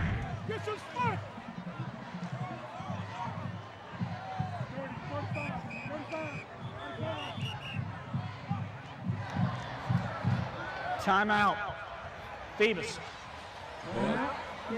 Phoebus saw something they didn't like right there, so they decided to call a timeout here with 2 minutes and 42 seconds left. The score here at Darling Stadium, Phoebus 21 and Hampton nothing, as the Phoebus defense has kept the Crabbers from the end zone tonight by playing real tough line defense, but also good secondary defense. Well, we got a good shot there of Jeffrey Speller, the starter at center, who's out with a knee injury. But his replacement, as well as the rest of the line, have done a good job for the Crabber offense. And you can see Quillen now taking a lot of snaps under center, doing a lot of hands off, and doing a lot of quick passes because they don't want him hit, and he's not going to be able to run like he normally does. And who is the new center now? It's Wethington. Carlton Wethington, number 57. And I think we need to give him some real good credit because usually when your center goes out, we've talked about this before, there's timing and everything else there, and they're not missing a beat, in my humble opinion, with the exchange on centers right now. So he's done a fabulous job in taking over. And he's got Phantoms right on top of him. Quillen back from the shotgun, takes it himself, just pulls it under and runs over the 40, the 35, down to about the 32-yard line. Well, as my wife would say, God bless him, because he goes through that line, and there's a lot of guys that want to hit him, and they know he's banged up a little bit. Durham brings him down, but he slides. Normally he would not slide, but he got it the first down, so why take the hit? Good run by Javon Quillen, and that's the little bit of Quillen the Crabbers are going to need to be successful. They're going to check it, but I think he got it that time. He's awful daggone close. And Frank, by the way, I just got a note from our statistician, Mike Hauser. Hampton High School, not counting the interceptions, 5 possessions of the ball, Phoebus 3. And by the way, Williams now with 96 yards, 11 carries. And the Crabbers end up a couple inches short. So it's going to be, see if the Crabbers can pick up a couple yards here. Well, this is normally where Jovan would just be under center and just go right for it. Now he's got a spread formation. He's back at about, well, he gets a wide open hole right there, and he gets the first down easily as he gets down to about the 26-yard line. So let's go down to the sidelines now. We've got a chance to Brent Musgrove. Hey, guys, just a quick thing. When Quillen ran that last play, the play before this, I don't know if y'all could pick it up, but it's worth watching. When he got up out of that after that tackle, he was pulling that right hand back and looking at his hand and fingers. So I don't know if that's something additional to his legs or not, but you guys got a better look up there than I do, so keep an eye on that. But that's the hand that Walt Brantley had him by. That's the arm he fell on. Speaking of fall, the ball falls on the ground. It looks like a muff, and Quillen comes up a little slow right there. Hampton was able to pick the ball up and get it back to about the line of scrimmage, maybe a yard. Yeah, the fact is the Crabbers may need a bye week in this season to get him back full strength. But that was a nice pickup. That was Tony one. Javelis Tony able to pick up the fumble and pick up a couple yards. Good play by Tony. You're right. I saw the number 2. Thought it was Strickland. Tony is just a jack of all trades for the Crabbers. Yes, he is. He's a fullback that doesn't have the size of a fullback, but he loves to run up the middle. Here we go again. The Crabbers spread out again. Quillen back to pass, looking, can't find anybody. Pressured, finds an opening across the middle and throws it behind the receiver. And I'm trying to see who that was. Number 7. It was 7 for Hampton, Brian Hart, the freshman. And just Quillen chased out of the pocket and then takes the throw and just missed him. He had him open and just missed him. Oh, yeah, he was wide open. Tremaine Sweat giving chase for the Phantoms in the backfield. 3rd down with just about 8 yards to go for a first down as time is winding down, as you can see it on the screen there. Hampton behind in this game, 21-0. They're looking to get on the board for the first time in this game. Quillen back to pass again, looking, finds somebody short on the left-hand side and throws it out of bounds, and we have a flag. That was the inadvertent pass interference by Darius Jones, number 15, who I'm not sure he intended to bump him. You'll see him. I don't know if he even knew he bumped him until he did, and he did interfere with him. See if we can pick it up. You see right there. Yeah. Yeah, he wasn't diving for the pass. He was being pushed by Jones. So Big penalty there on the Phantoms. Haven't been many penalties in this ball game, but there's a big one. Have there been? Yes, Defensive pass interference. there have not It's a been many. 15-yard penalty. In this case, it'll be half the distance to the goal. First down. Big pickup there by the Crabbers. I think that maybe the second penalty of the game hadn't been many. There was one more, and I think that's the only one. Now that's really good in a game like this. So now with 1:17 left, Hampton down at about the 12-yard line. Good opportunity for them. Quillen with the ball, tucks it under and runs inside the 10-yard line. Still pushing, looks like a scrum, and he gets down close to the 6-yard line. Now, Kevin Lyles is in the middle there somewhere. I don't see 54. He's on the ground. There he is. I knew he was at the bottom of that pile somewhere. Man. Quillen. They marked it back further than I thought it was. The whole scrum went that direction, and I thought it went further than it. I guess the players did, but the ball didn't. A good hard run. Crabbers set up quickly. Quillen under center this time. He's going to roll left. He can't find anybody. Tucks it under and goes out at about the 5. He jumps up and is hit. I'm surprised. I was surprised there's no flag earlier than that. They're trying to take their shots at him. Durham that time hit him out of bounds. There's no question about that. See him go to the out of bounds, and he's out of bounds when he struck, and Durham was out of bounds when he hit him. So that's the call. I'm surprised 2 flags didn't fly because both officials were looking at him. Well, they only needed 1, and they got it. I think the Quillen had leaped up. You see him just favoring practically everything. He's got a bandage on his elbow, a little pad on his left hand. After the play, late hit against the defense. Half the distance to the goal, but it results in a first down. So now Hampton with 34 seconds has about, 3 yards to the end zone? Timeout. Phoebus. Well, you see the Crabbers with that option, and here comes Quillen, who's a soldier. Good job. But as he comes through, and he gives them that little bit, that run gives them the option, a lot of options. Yes. And it's going to allow them to pick at this defense of the Phantoms. This is not the strongest Phantom defense we've seen in the last 10 years. It's not. A lot of new faces. The old faces are there with Brantley and Earls and Kevin Lyles. But a lot of new linebackers, a lot of new corners, Robinson being the veteran. So you're seeing the Crabbers be able to move the ball here, even with a gimpy quarterback. And you mentioned it earlier. It's not just they can do it. It's the ability of Jovan Quillen, who's able to see what's going on in the line. That's giving him time to see things develop and pick what he can.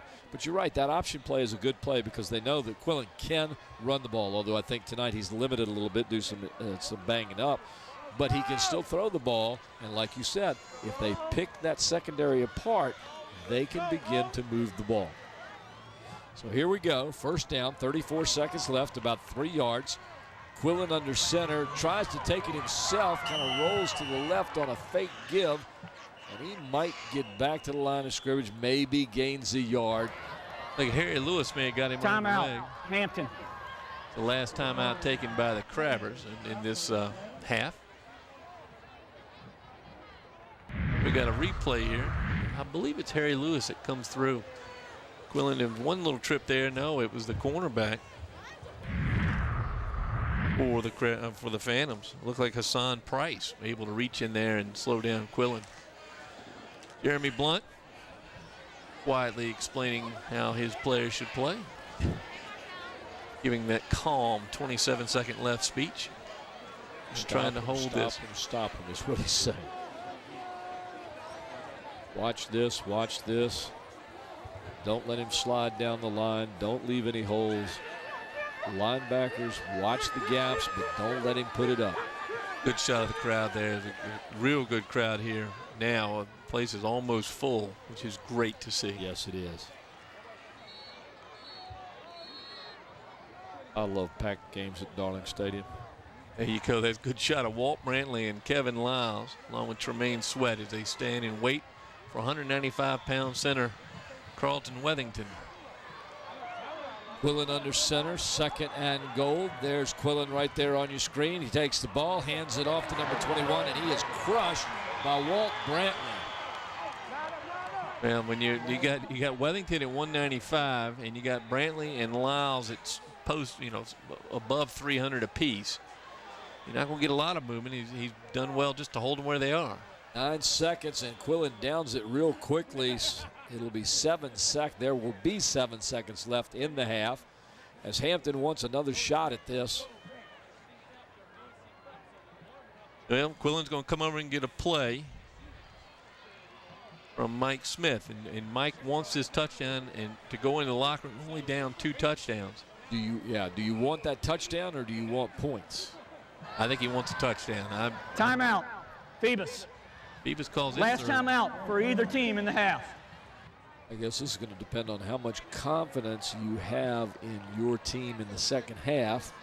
Well, normally you would want Quillen to take the ball down the line and look for the hole or look for the pass and take his time. He'll roll out, roll to the wide side of the field, and look.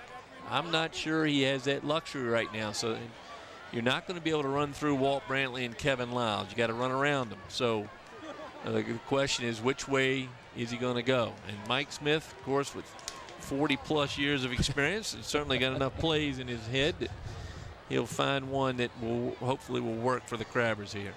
He knows these kids. He knows what they can do. But you're right. I like the idea of Quillen going down the line. See what you've got there. If you've got a hole, go for it. If somebody comes up to you, dump it over their head. But whatever's going to happen is going to happen in the next 7 seconds. Here they go. Wilkins man-to-man to the left. Quillen under, and he throws it to the corner, a quick slant, and it's intercepted by the Phantoms' number 15, Vincent. Darius Jones. That's Crabbers. Darius Jones. Yep. Darius Jones, who had the out-of-bound penalty here that brought it down, just saved the touchdown. So Jones redeems himself here in the second quarter, comes up with a pick. It looked to me like Wilkins slipped as he was cutting across. Wilkins had him man-to-man. Yep, just a little bit too far. I think Taekwon may have had a slip. Jones got the step on him. Nice pick. So the Crabbers threaten. They get it down within 2 yards of the goal line. The Phantoms stiffen. They have a great play by Walt Brantley that stops the run into the end zone, and then a nice interception that stops the entire play and gives the Phantoms the ball with 4 seconds left. And, of course, we all know they're just going to down it here. We'll go in to halftime with the score Phoebus 21 and Hampton 0 as we watch this last play. Addison downing the ball. So the rivalry at Darling, I'll get that right, at Darling continues as the Phoebus Phantoms and Hampton Crabbers take on each other on September 27th, 2013. 21-0, the Phantoms over the Crabbers at this time. Any thoughts about this half? Well, you can see the difference in the Crabbers with Quillen and without. And if you watched him earlier this year, you can see the difference between a full-speed Quillen and not a full-speed Quillen. But you see that he's a game player, and he's come out and led a nice drive. They got stalled there at the goal line, but a nice drive for the Crabbers. So for them, they take in the locker room, they can move the ball against the Phantoms. What they're going to have to talk about is how you stop Marshawn Williams, who has had a terrific first half again, 2 touchdowns, and both touchdowns by Williams. The Crabbers just simply got to stop him, and we said that at the beginning of the game. They got to stop Marshawn Williams to have a chance. Yeah, and I just watching what's going on here. How do you stop Marshawn Williams? This kid is big, he's tough, he runs quick, he builds up a head of steam. He'll hit you hard. He hits you almost as hard as a defensive lineman will try to hit him. And he just rolls over these people and keeps going and going and going. As we see one of the staff sergeants up there. He's a big guy out there. Big Marine, yeah. No, you're going to have to, and they can't miss tackles. And they've missed too many tackles. That's what's going on. So the Phantoms doing what they do best, handing the ball to Marshawn Williams and having him run downhill. You run it, you run it, you run it, you run it till they can stop you, and then you keep on running it. 21-0, the Phoebus Phantoms over the Hampton Crabbers here at Darling Stadium in the big rivalry game.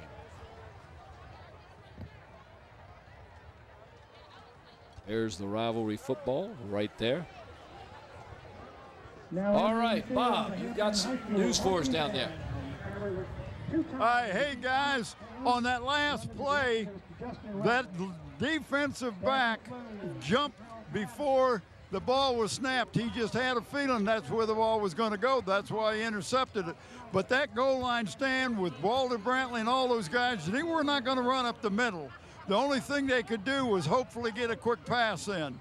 What a great stand for the defense for the Phoebus Phantoms. It was, Bob. Did you get a good view of that tackle by Brantley? I mean, that was just a fantastic stop that he made and stopped the whole momentum right there. I mean, yeah, you can look at the size of the guy. Yes. They call him Little Walt because his dad is bigger, but let me tell you, if you run into him, you're running into Big Walt. But you're right, he plugs up 2 spots on that line. So that makes your linebackers be able to do some things they wouldn't be able to do because they got confidence they're not going to go through him. Well, it's a nice juxtaposition with Wethington at 195 pounds standing there about ready to center the ball, and he's got Lyles and Brantley right in front of him. Makes it really, really nice. Bob, I'm going to ask both you and Brent a question here.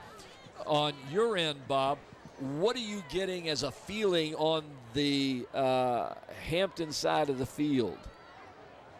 Well, I didn't quite understand that.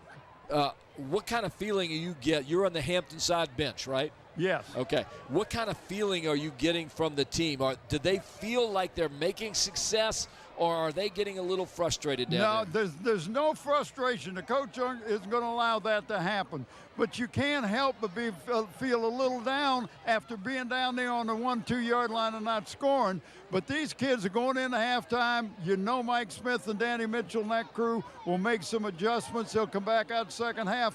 But they're going to have to kick off the second half. Phoebus is going to get the ball to begin the second half. They are. And how about Jovan Quillen? Up here, it appears like, and Brent mentioned this also, he's favoring his leg. His elbow is messed up a little bit, and we've noticed his hand. He keeps looking at his hand every time he gets up off the ground. Is he going to make it? I mean, this kid is a gamer. Yeah, I watch him kind of stumble a little bit like he's favoring his right leg, and then he shakes his hand, but, he goes right back in there and plays, and, they call him Bubba. Well, Bubba is ready to play. And speaking of ready to play, I'm going to try and get over to Brent and ask him kind of the same questions. Brent, the feeling over there on that side of the field with Phoebus, who have a 21-0 lead at this point. Well, guys, to be very honest with you, the team was really up. It was like the coaches were trying to get them to level out and maintain as they were heading into the locker room. Everybody was high-fiving, but there was no screaming and shouting and that kind of stuff. The coaches wanted to just keep them level and keep them thinking, let's just keep doing what we're doing. Let's don't go crazy. And as far as Brantley, Bob, I think what he does is just grab everybody and sort them out and just kind of hold on to whatever he wants to hold on to, because that's the way it looks like down here, guys. And that young kid over there, Brent, that they call Marshawn Williams, he is putting on a show tonight. Putting on a show such that Phoebus now is ahead 21-0 at halftime here at Darling Stadium. Well, the fans here are going to be treated to one of the many different bands from Hampton High School. Justin Ratcliffe has built quite a band program at Hampton, and he's got, as you see, he's got about 5 xylophones out there, and he's got quite a band this year, several different stage bands. He's going to put on a nice show here for the fans at Darling. All right, Bob, you got some new information for us here. You've got a guest, I believe. Yeah, I got a guest. I got Carlos Campbell. Now, this is a young man that is a little unique. He played for Phoebus a couple years. He played for Hampton a couple years. Then he went off and played for Notre Dame for 4 years. Give me your feelings of the game. Well, like the Hampton Phoebus game is a staple in the community, so I always try to come back as much as I can. The one thing I've noticed about Hampton is they're young. There's a lot of 9th graders, a lot of 10th graders, so you can tell they're out there on the field, they're learning themselves. So it look like Phoebus, like that's a group that's been together for a while, so that's the biggest difference right now, just the age difference. Well, they got all those linemen that are seniors, but what do you think of this Marshawn Williams kid? I've heard about him. I heard him with the Hampton last year and then with the Phoebus, so it's kind of funny. But from what I've seen, he's a big boy. He can move. Good vision. So what I've seen, I like what I see. So you played a little bit of arena ball, and now you're up in New York City? No, I played in Philly. I had an injury here, but I took 2 years off, started my business, then came back. I still got the itch to play. I can still play, and, it's been good. I'm moving back to New York after once I'm cleared, so. All right, well, listen, we're going to try to get you in the studio, and we'll talk to you in depth. I appreciate you taking time to talk. Okay, thanks. Good enough. All right, back up to you guys. Bob, don't let him go. Don't let him go. Bob, hold him there. Hold him there just for 1 second. Just for 1 second. Carlos Campbell, I have not seen since he was in my class at school. Tell him, please, that Mr. Rowe says hello. Paul Rowe is up there, said he had you in his class. He's rolling his eyes, Paul. Do you know him? Yeah, he was my teacher when I was in middle school at Spratley. Well, you did good in spite of that, Yeah. I saw him up there earlier, and I tried to catch his eye, but he was walking up the stairs, so I'm going to have to get up there and say something to him. Yes, good enough. Thank you. please. Appreciate it, Carlos. All right. Thank You heard it from Carlos. You're a great teacher, Paul. Well, I don't know about that. I'm an old teacher, that's for sure. Carlos was a great student, a great person, and a great athlete. He would have been good at anything. And to play for Notre Dame, well, that tells you something right there. He's just a fabulous, fabulous young man. Well, I'll follow up. I'll tell Bob, when you walk down the steps before the game with Paul Rowe, you feel like you're on the red carpet at the Emmys and you're the date because everybody's shouting at Mr. Rowe, Mr. Rowe, Mr. Rowe. I heard it 25 times going down before the ball game. So very, very popular teacher, Mr. Rowe. Yeah, I've got to change my name, so Mr. Smith or something like that. I don't know. All right, look at this beautiful band out there from Hampton High School. The flags are twirling. The music is playing. We're going to go down there and have them on the screen for a while. Just one around the corner.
And welcome back to Darling Stadium, where we have a football game here. The Phoebus Phantoms 21 and the Hampton Crabbers 0.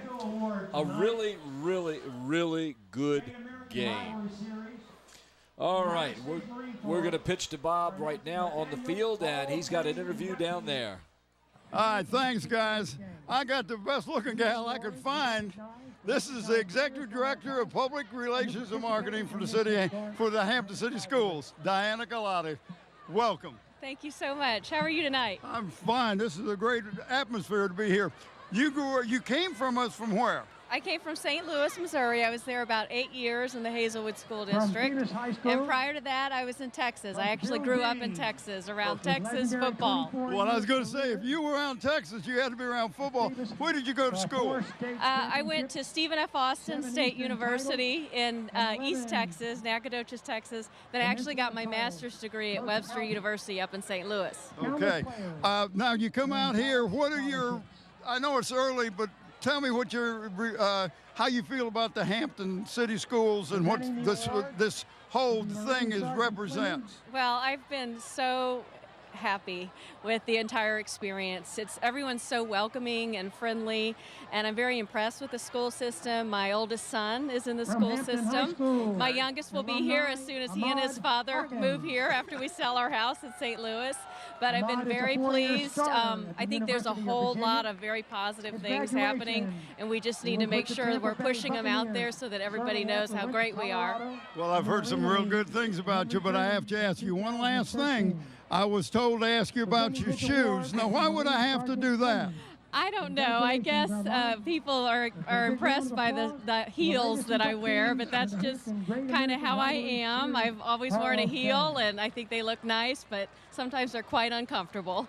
I'm sure they are. Well, thank you for taking time to talk to us. You're welcome. Thanks for being here. You bet. All right, guys, right back up to you. Eat your heart out. All right. Thank you very much, Bob. Thank you very, very much. Diane Galata, I hope I pronounced that correctly. Diana Galata, the new Public Relations Director for the City of Hampton Schools. Great new addition to the staff. Going to do some wonderful things. So I'm looking forward to working with her. It's a great group of people here with the Hampton City Schools, and they do a fine job. A lot of professionals, and thank goodness they just let me and you sit up here and talk about this. Yeah, we just look good every now and then, right?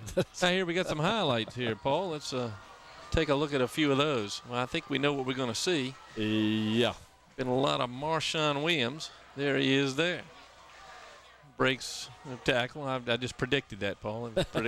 And breaks another one. And, of course, Tyquan Wilkins has had pretty good luck tackling him. Nobody had luck tackling him that time. He's in for the touchdown. Quillen with a nice quick throw over the middle. And that's a good play there. One of his best passes of the night. Here he is again, coming around the end. And you can see how quick he is when he's full speed. Now makes the throw over the top. That's the good play to Strickland, which we like. And the fumble he grabbed up.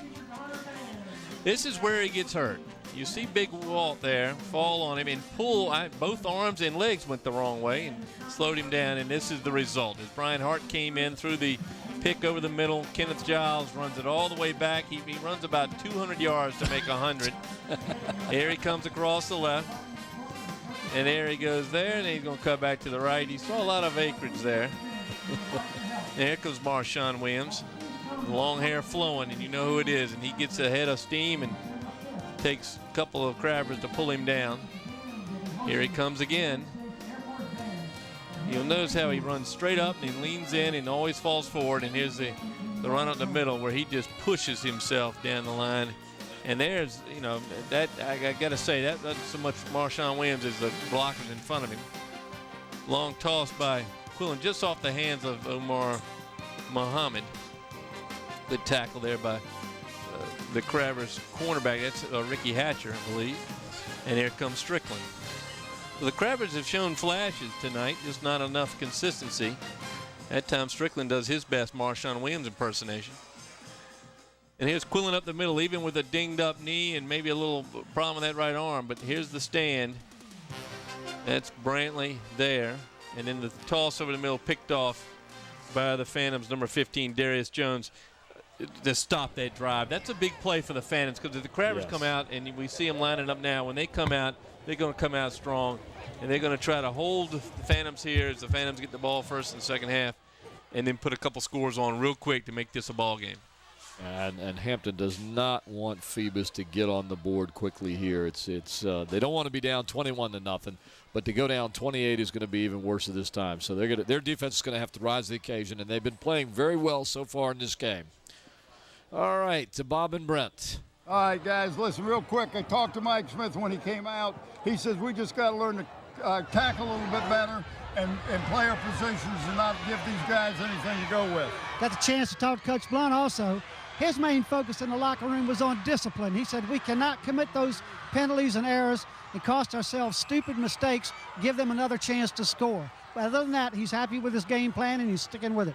Well, his game plan. Tell me what just happened. Well, Jamari Becknell just ran it back about 70 yards, right behind you there. Well, I saw him go by, but I thought it was the wind was blowing again, so I didn't know. Here he is. Here, Becknell picks the ball up, and he just goes. He looks for the hole and goes right behind Robbie Robinson, and then it's all Becknell's speed here as he comes down the sideline. And there he goes, out of bounds. Nice late push by the Crabbers to get the ball. Nice starting position. Almost 60 yards on the carry. Addison under center gives it off to guess who again, and there he goes. He bumps off a tackler, and he's going to find the end zone right there. One play, two plays, and real quickly, the Phoebus Phantoms have come out of the gate with a scoring drive. We'll find out how long it is here in just a minute. It was about a 67-yard kickoff return, 68 yards. Well, here's the run to the left. Williams, watch the block out on the cornerback, and this is Knight Ellis, I believe, number 80. You'll see him at the top of the screen there. Look at the block on the corner, and frees up Marchand to go left and go around him. Great job for the Phantoms as Antoneus puts it through the bars, and like we said that the Crabbers didn't want to happen, the score now with just seconds into the second half, 28-0. Well, this is going to make my trips to the food line and discussing it with my friends there that went to Phoebus a little more difficult. The Crabbers are going to have to really come back here.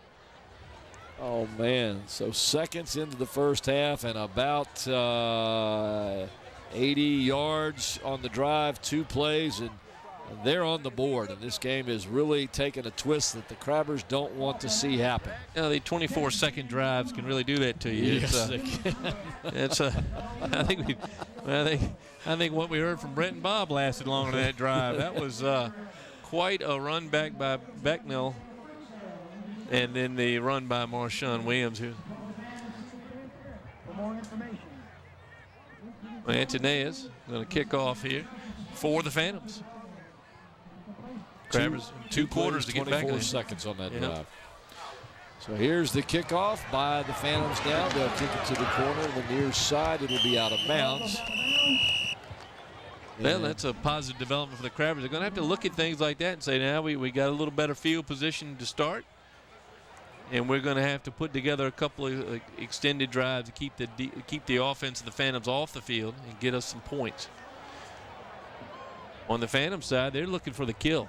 They want to come in and hold this drive here. Dead ball, kick infraction. Hampton is elected to take the ball to 35-yard line. First down. Well, you heard him. 1st and 10 from the 35, the Crabbers, and we'll see what kind of shape Jovan Quillen is in. But as we've said earlier, this young man is a gamer. He's an athlete. He is going to play this thing out. As he sets up in the shotgun formation, 3 receivers to the top of your screen. He'll get the ball, fakes the handoff, looks to throw, but he is pressured by 3 Phantoms. He's running toward the sideline, and he gets rid of the ball to about the 40, but it's incomplete. And it'll be 2nd down and 10 for the Phoebus Phantom. Well, sadly I think it's all for naught. There's going to be a penalty. There's a flag up the top of the screen.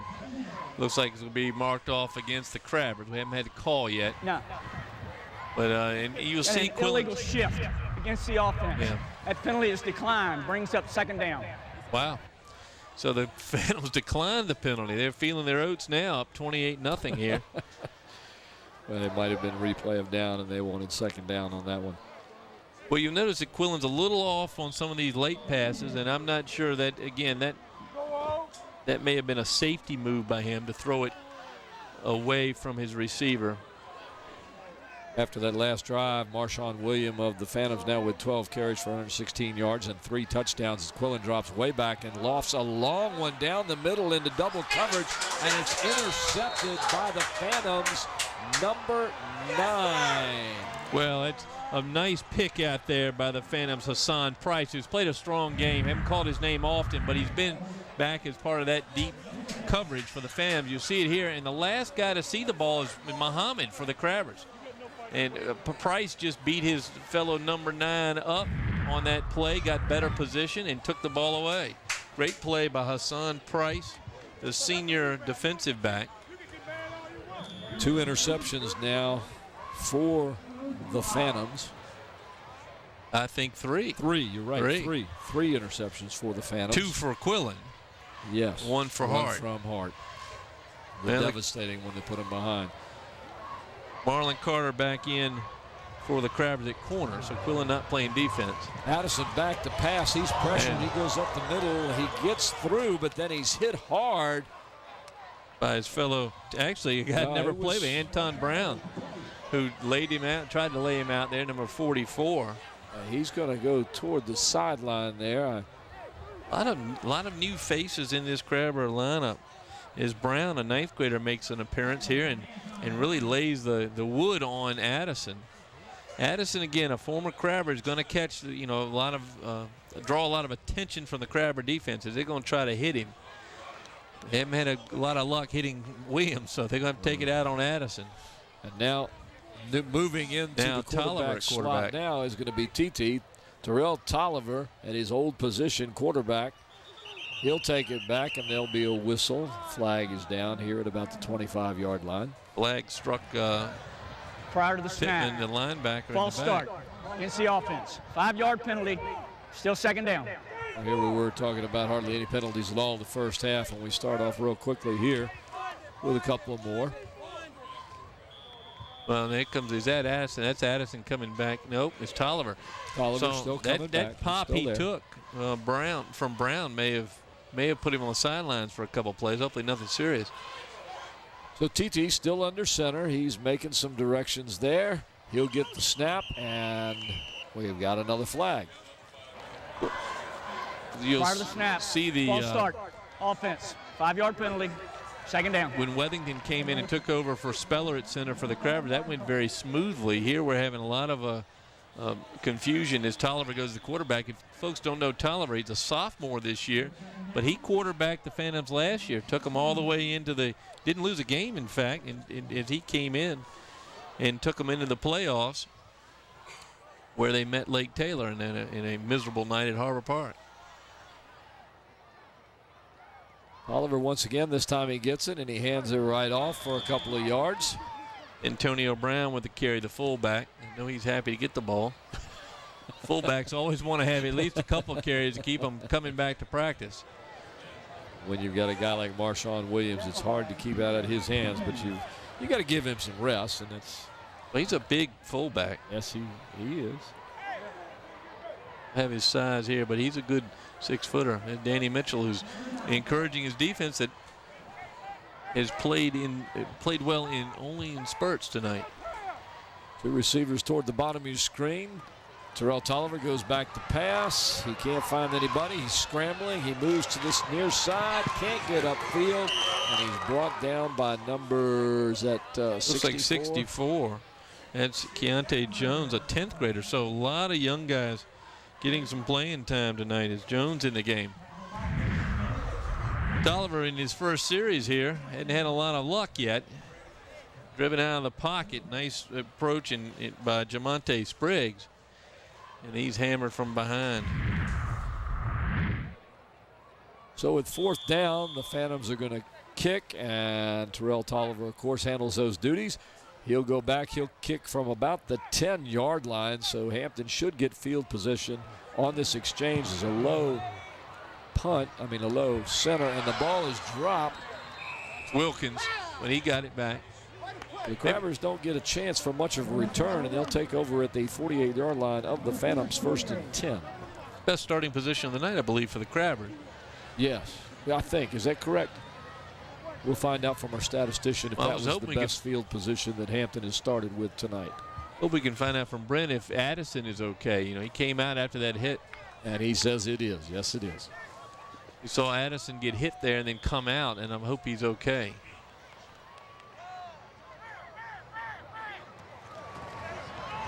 Quillen back to pass, runs the draw. Strickland, he gets around the outside. There's going to be a flag as he gets over the 40-yard line to about the 38.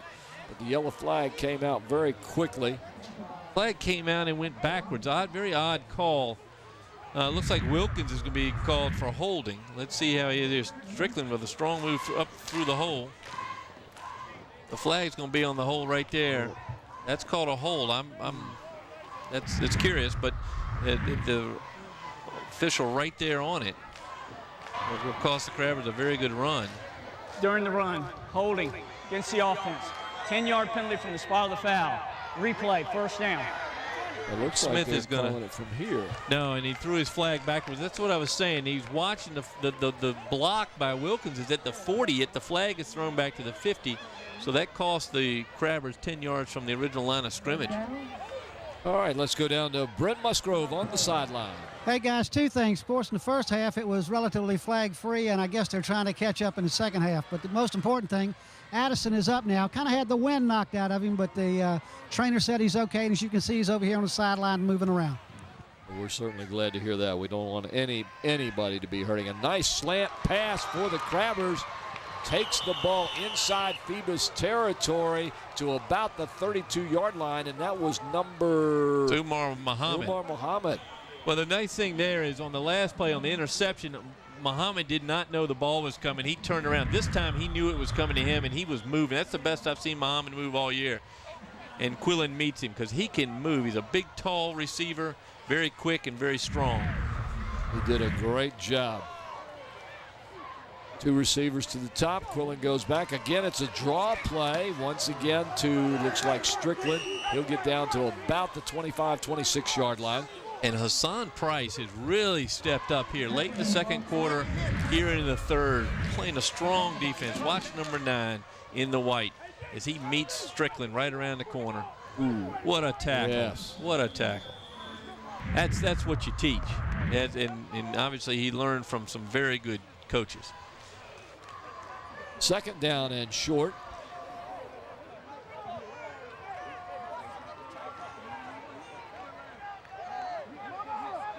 Two receivers to the top, 2 in the back, and we have a little bit of confusion as the Hampton coaches are talking to the players. Shotgun formation, dropped by Quillen, who will pick it up and rush it forward. He gets close to the 1st down. That's the first. I think we've got a lost ball. That's what I was saying, the first questionable snap from Wethington since he came in, and I think that's when he's still right there in the hands of Quillen. He bobbled a little bit, picked it up, and may have picked up the 1st down. No, they're going to measure. Looked like he got it from here, but it depended on where they spot it. The ball dropped and recovered by the Crabbers. And it will be a 1st down. They gave him a 1st down. Quillen again hands it off. That time Joshua Hall got Kevin Lyles out of the way, gives Strickland some room. You'll see here, as here comes Lyles, steps up. It's Hall, not Hall. The runner was Tony. Wethington that had the hole, that created the hole by pushing Lyles out of the way. And it was Tony on the carry? Tony on the carry, number 20. Tony does like to run up the middle. And he did a good job that time, picking up about 4 yards. 2nd down and 6 for the Crabbers. Fake. Quillen rolling to the left, looking into the end zone, and it's intercepted by the Phantoms, and there is a lot of room on that far side if he can reach the corner. That's Hassan Price. And we just mentioned his defense has stepped up. That time, though, Quillen overthrew his receiver. We'll see the replay here. Good protection. Nice rollout. He's rolled out that side on it and just overthrew the receiver. Muhammad was open. But his fellow number 9 has really stepped up his defensive presence late in the second quarter, now in the third. That's 2 throws that have been intercepted that have been thrown up and over the intended receivers, and gives Phoebus again the ball with 5:23 left in the third quarter. Good position at their own 32-yard line. Keep in mind that Quillen is pushing off that right leg to throw, and he has not been able to find the distance. False start. Offense. 5-yard penalty. Still first down. And more problems with timing here as we'll go down to Bob and see what he has there on the sidelines. Bob? Hey, guys, you're talking about him overthrowing the receiver. Well, let me tell you something about this young man. Just a sophomore. You're getting a lot of pressure. You've been banged up all night. I'm surprised he didn't even get the ball to him some of the times.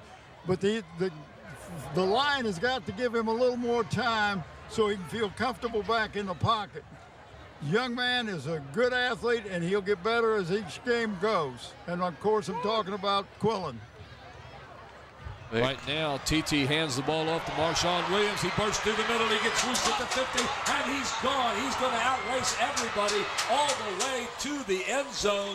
Marshawn Williams broke through the line, broke another tackle about 5 to 10 yards later, hit the 50-yard line, and it was all I want to watch. from there. I was watching Darius Jones, number 15 for the Phantoms. Watch Jones's block right there.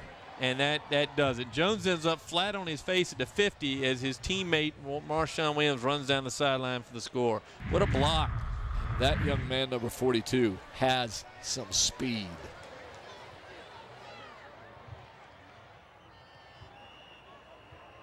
Antoneus puts it up. Prior to the snap, encroachment, defense. Yeah, the flags are flying here. Yes, they are. So we'll have a do-over. Well, the Crabbers Maybe. obviously anxious to try to stop this. Yes, they are. 34-0, could be 35-0. Williams now with 13 carries and 180. That was loud. 188 yards, 4 touchdowns. If he doesn't lead the Peninsula District in touchdowns, I don't know who does. And the kick is up and good. So with 5 minutes and 11 seconds left in the third quarter here at Darling Stadium, the Phoebus Phantoms have picked it up and now lead by a score 35-0. And, we were talking Marshawn Williams now with 967 yards on the season. So he's about, you give him one more lengthy or a couple more carries, and he's going to go over 1,000 yards in the 5th game of the year. Yeah, this is the 5th game. 5th game. Here's a touchdown run by Williams. So many good things here for the Phantoms. Look, the nice hole in the middle. The little block right there, just a little block on the Crabbers. Number 6. That's Joshua Foster. Just a little bump opened him up. And the Crabbers, if we found, have got to start grabbing on to Williams if they can even reach him and hang on. Teams like this, when they hear this drive took one play, covered 72 yards, 12 seconds. Well, that's half as fast as their first drive. 12 seconds. And then it's the 24-second drive seems like old news.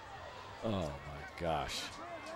Yeah, the line played it really opened up here, and then the linebackers were not in the picture that time for the Crabbers. That Phoebus was, I can't believe they weren't offside on that.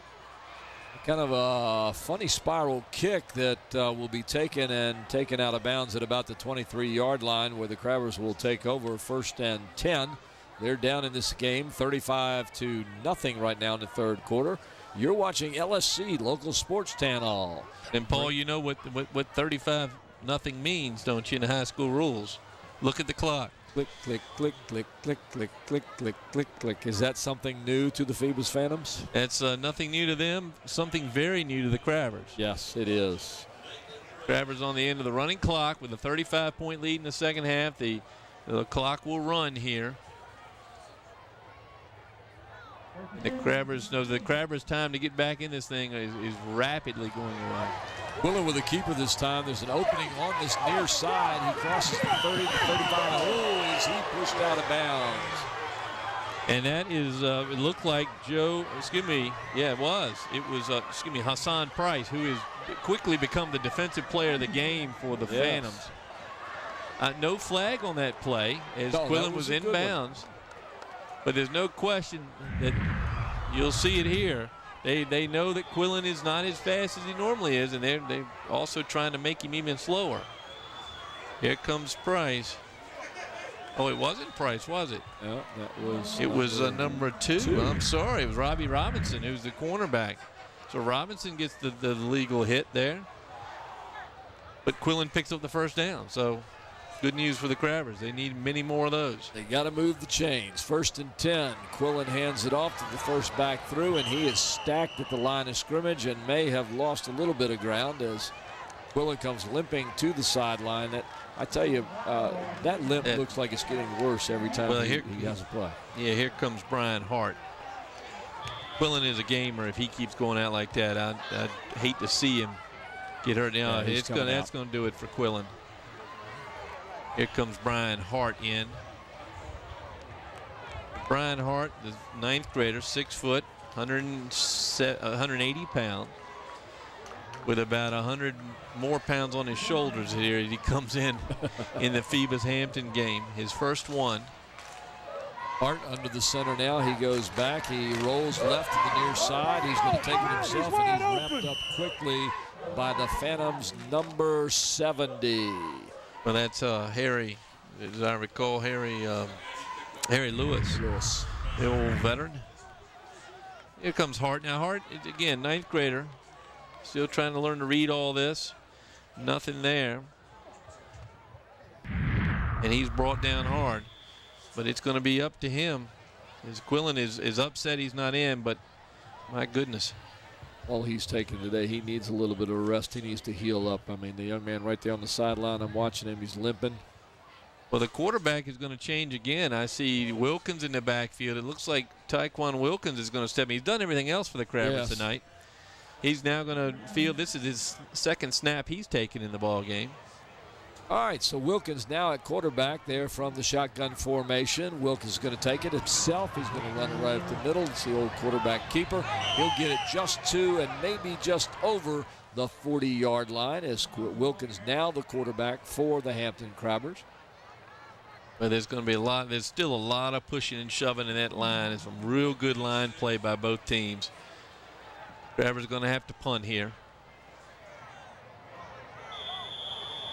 Lomax going in, punt. 4th and 6 for the Crabbers. The clock down to about 1:10 now. As we said, it's a running clock, something the Crabbers didn't want to have. And haven't seen, and I don't have any stats on if they've ever seen it, but I would doubt it. Oh, nice punt by Lomax on this one. Drives Marshawn back to about the 20. Robbie Robinson, excuse me. He gets loose, gets around the edge, and he's loose again. If he gets a block, he's going to go all the way. There's nobody to catch that young man with that speed. It's the 10, the 5, touchdown for the Phantoms. Robbie Robinson gets it. Looks like he's going to be stopped. Finds a hole, gets a block, takes it upfield, gets a great block up there, and outruns everybody else on the crowd. Here's a replay here. If you don't get him early, you're not going to get him. It's a good punt. You heard out kicking your coverage. It may have been a little bit of that here. 1 miss, 2 misses. Good block there.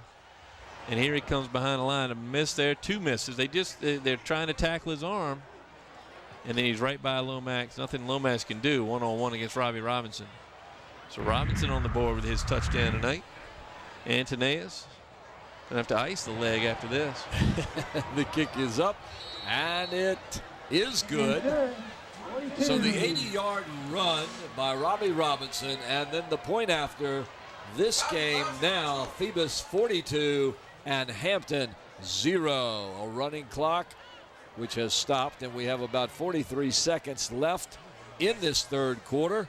And one more quarter to go before the end of the game. Not the kind of game that I expected here, ladies and gentlemen. I expected a little bit closer game. Both teams have played well, very well. And I think both defenses have played well. Some mistakes have been made, and it has cost the Crabbers. We've got some news from Brent on the far side of the field. Brent Musgrove. Hey, guys, the last time, I can't remember the last time Hampton was on the short side of a running clock. But what I've just figured out, the only way Hampton's going to be able to keep Marshawn from going over 1,000 is let somebody else run it. So anyway, on the Phoebus sideline down here near the stands, it's just exuberant up in the stands. Phoebus is just what Coach wanted them to be. They're maintaining their composure and looking for the next play. The line play tonight has been so much more improved than what we saw early in the year by Phoebus. I think that's been the big difference between them and those, a game. They had a close game with Gloucester, a close game with Denby. And a kickoff goes to the far side of the field where Hampton takes it. They're coming back this side. Now there's a cut up the middle if he gets past him, and he does it. And I'll give you the number here in just a second of the runner if I find it. Floyd Jones, 21. was it 21? Number 21, Floyd Jones. Evan Pitcavage. One block, and that young man had nothing but green in front of him for the next 60 yards. Here we're going to see it on the replay. He takes it on the right side, gets behind some players, makes a nice move there, and then he comes left. Gets tripped up right here in the middle, right there. Yeah. Nice tackle. That block, and I think he would have gone all the way, I think. Antonio Biggs for the Phantoms with the hand down at the foot level. Able to slow down what is a good return, and that's going to end the third quarter, Paul, with a running clock. So here at Darling Stadium, September 27th, 2013, the end of the third quarter with the Phoebus Phantoms up by a score of 42-0 as we'll begin the fourth quarter with a running clock. So this game won't last long unless the Crabbers can get on the board at least a couple of times and slow things down. They're trying and they're playing very well, but this Phoebus defense has just been tenacious. Turnovers in the terms of interceptions have been deadly. Now back down to Bob on the field. Hey guys, let me tell you, there are a lot of young players for Hampton, a lot of freshmen, a lot of sophomores, underclassmen are getting a lot of experience out here tonight. You look at the score and you say, well, that's bad, but these guys are learning, they're getting better all the time, and you watch how they come off of the field. They're not coming out with their head hanging down. They're coming out ready to go back in. This is one of these games you put into memory banks. It makes you work hard in the summer. Yes, it does. And a little bit of a bad exchange there on the center. I was trying to see the quarterback looks like number Wilkins again. I thought it was Wilkins, but it didn't look like number 22. It looked like a single digit. 23. It looked like a single digit number. But here comes Wilkins out to the side. He's going to come out, and Hart's going to go in. Well, no, they're both going to go in. And Hart's, I think, going to go under center. Let's see. He gives the call. Wilkins, who's done a little bit of everything tonight for the Crabbers, he's really been the one bright spot on offense. Yep, Hart goes under center. Wilkins goes back out at his end position. He'll be split. Hart with the ball, goes back, fakes the handoff, rolls toward the near side, flips it across the middle, and almost intercepted again by the Phantoms' number 7. Tyreek Jones. Jones has had a couple of tackles tonight, played well. Here he comes, he's just watching the eyes of the freshman quarterback. Ball's up behind the receiver again, Muhammad. Not much Muhammad can do. The ball's up and behind him. Good defense by the Phoebus Phantoms. Hart back in at quarterback. The youngster piloting the Crabber team. I think we've probably seen the last of Jovan Quillen for this game, and I hope he gets those injuries healed quickly. Hart from the shotgun formation. Wilkins in motion. A pass again, looking across the middle, can't find anybody, and he is hit from two sides by a tough Phantom defense that gets a big sack, driving Hampton back to about their own 23-yard line, 24-yard line. We'll see if the replay picks up any of the receivers. It really doesn't catch all the receivers. There was receivers open, but Hart really doesn't have a lot of time to find them. and he's brought down. Good play by the Phoebus line. Fourth down and long, and Bo Lomax will come in. He got a good punt off last time. Unfortunately, it was taken back about 80 yards for a score. So we'll see what happens this time. Back deep.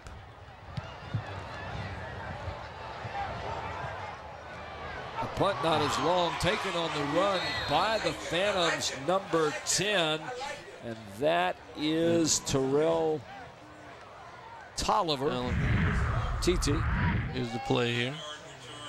Punt kind of goes up and hits a glass wall and stops. Yeah, and it lands. just drops right down, and I thought it was just going to do nothing, and TT just ran up and grabbed that thing and took off and was able to get the Phantoms in good position in Crabber territory at about the 38-yard line. Now, Blunt's going to try to get the 1,000 yards for Williams. You see Williams in the game. I question this when you're up 42-0. It's things like this that don't get forgotten, and plus you could get hurt. But here he comes.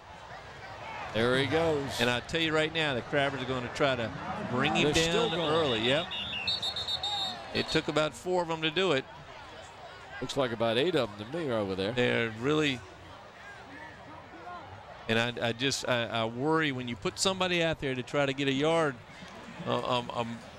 accomplishment like 1,000 yards in 5 games, you run the risk of getting him hurt. And we've seen several injuries tonight in a very hard-hitting game. Yes, and it is a hard-hitting game. But Williams is still out there. Addison still under center.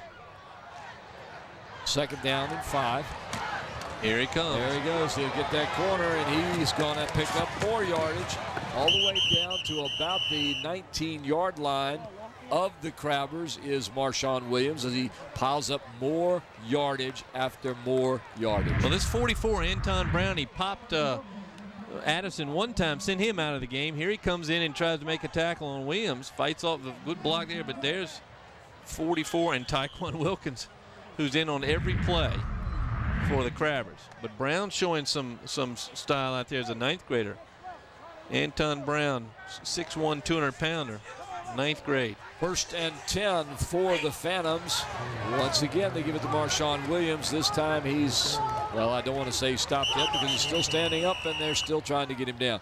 He gets down to about the 15-yard line, so he'll pick up a couple of yards. Looks like they're just going to hand in the ball and let him run it and run it and run it until somebody can stop him.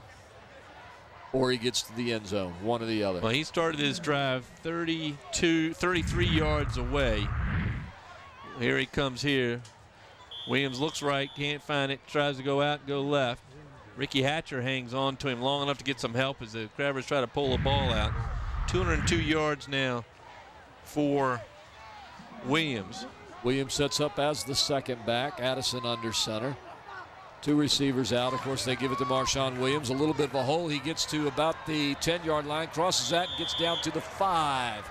He'll be brought down at about the 5-yard line.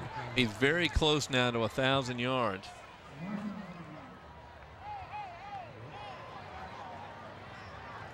First and goal for the Phantoms.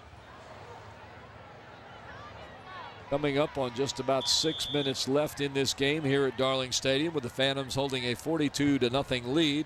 Marshawn Williams, as Frank has told you, is getting closer and closer to 1,000 yards. Again, he sets up as the far back. He needs 9 yards for 1,000, so he won't get Addison on this play. Gives it to him, and he goes across the 5-yard line to about the 3, and he stood up that time. I think he fumbled. He did fumble, and I think they got him. They got him in a position I was worried about, where he got bent backwards with somebody holding the bottom of his leg, and he let go of the ball. Let's see here on the replay. That's the second time looking up the middle. ball. Right there, he's got his foot, and then he drops the ball, and they're going to fly in. So, again, a risky play by Coach Blunt, up 42-0 to keep giving the ball to your star tailback. You got a whole bunch more games to play. Now for the Hampton Crabbers, the thing they want to do is score. They do not want to be shut out by this Phoebus Phantom team. They're looking to march down the field. Phoebus. I see Marshawn Williams make his way to the bench over there. on the Phoebus side, maybe I don't know if he got hurt, but he's certainly bent down oddly, and that's a risk. 2:15 so far in this game to go with the 779 he came in with. 6 yards short by my count of the 1,000-yard mark. 6 yards short. And who has the official records for yardage? I think Dave Johnson keeps those, the Daily Press. Here he comes through. He's grabbed by the lower leg, and then that left ankle, and then he gets bent up like this. Ooh. And that's what you don't like to see when you got somebody on your legs and then your upper body's being pushed over the other way. That's a risk. But Williams seems to be all right. That's just a risk I wouldn't take. Well, I don't know when the Phantoms are going to get the ball back, but with a 42-0 lead in 5 minutes, I think he's seen it. That should be the game for him. See if Hart can get him out here. With the ball. He stumbles, gives it to the first man through. So they'll get a couple of yards. They're trying to just get it out somewhere where they can work with it. The Crabbers down 42-0 with 5 minutes now in the game. And Frank, we're going to have to start thinking about players of the game. I know one of them is probably going to be very easy to come up with. There's probably several that you can think about for the other one. Well, there's a lot of young men that have come into the Crabber lineup tonight and have played very well despite playing their first game against the Phoebus Phantoms. These freshmen, I thought Anton Brown's laid out some good hits. And, of course, the center, the senior center, Wethington, I thought has played well. But Tyquan Wilkins is the one that has played just very well throughout the game, both offensively and defensively. There's another run up the middle by the Crabbers. Able to push it out to looks like they got the first down. So a nice play by the Crabbers to get them a little more breathing space as Brian Hart runs back on the field with the play. We'll see the play here. This is the first down play by the Crabbers. Wethington leading the charge, and it looks like Javela Tony up over the middle. And he's got the first down. Hart's going to try to find a hole, does not. He finds Walt Brantley, it looks like. Yeah, a lot of finding there. I don't think you could lose Walt Brantley. No, you can't. But he found him chest to chest that time. So Hart going to come over and get a play. Sorry to leave you there in the lurch for a minute. I had to get some information from one of our partners I was here. mentioning Wilkins right now, for me, for the Crabbers, has really played he's had the most outstanding game playing both ways. But I admire the young men that have come in for the Crabbers in what is a very difficult night and played well. Of course, for the Phantoms, Marshawn Williams has just been terrific tonight. It looks like Strickland up over the middle. Strickland still playing hard, fighting well, picks up the first down. Nice run by Demetrius Strickland. This is all Strickland. I mean, there's some good blocks at the line to get him through, and then it's a lot of him just twisting and turning there. Just fighting his way down. And when you're down 42-0,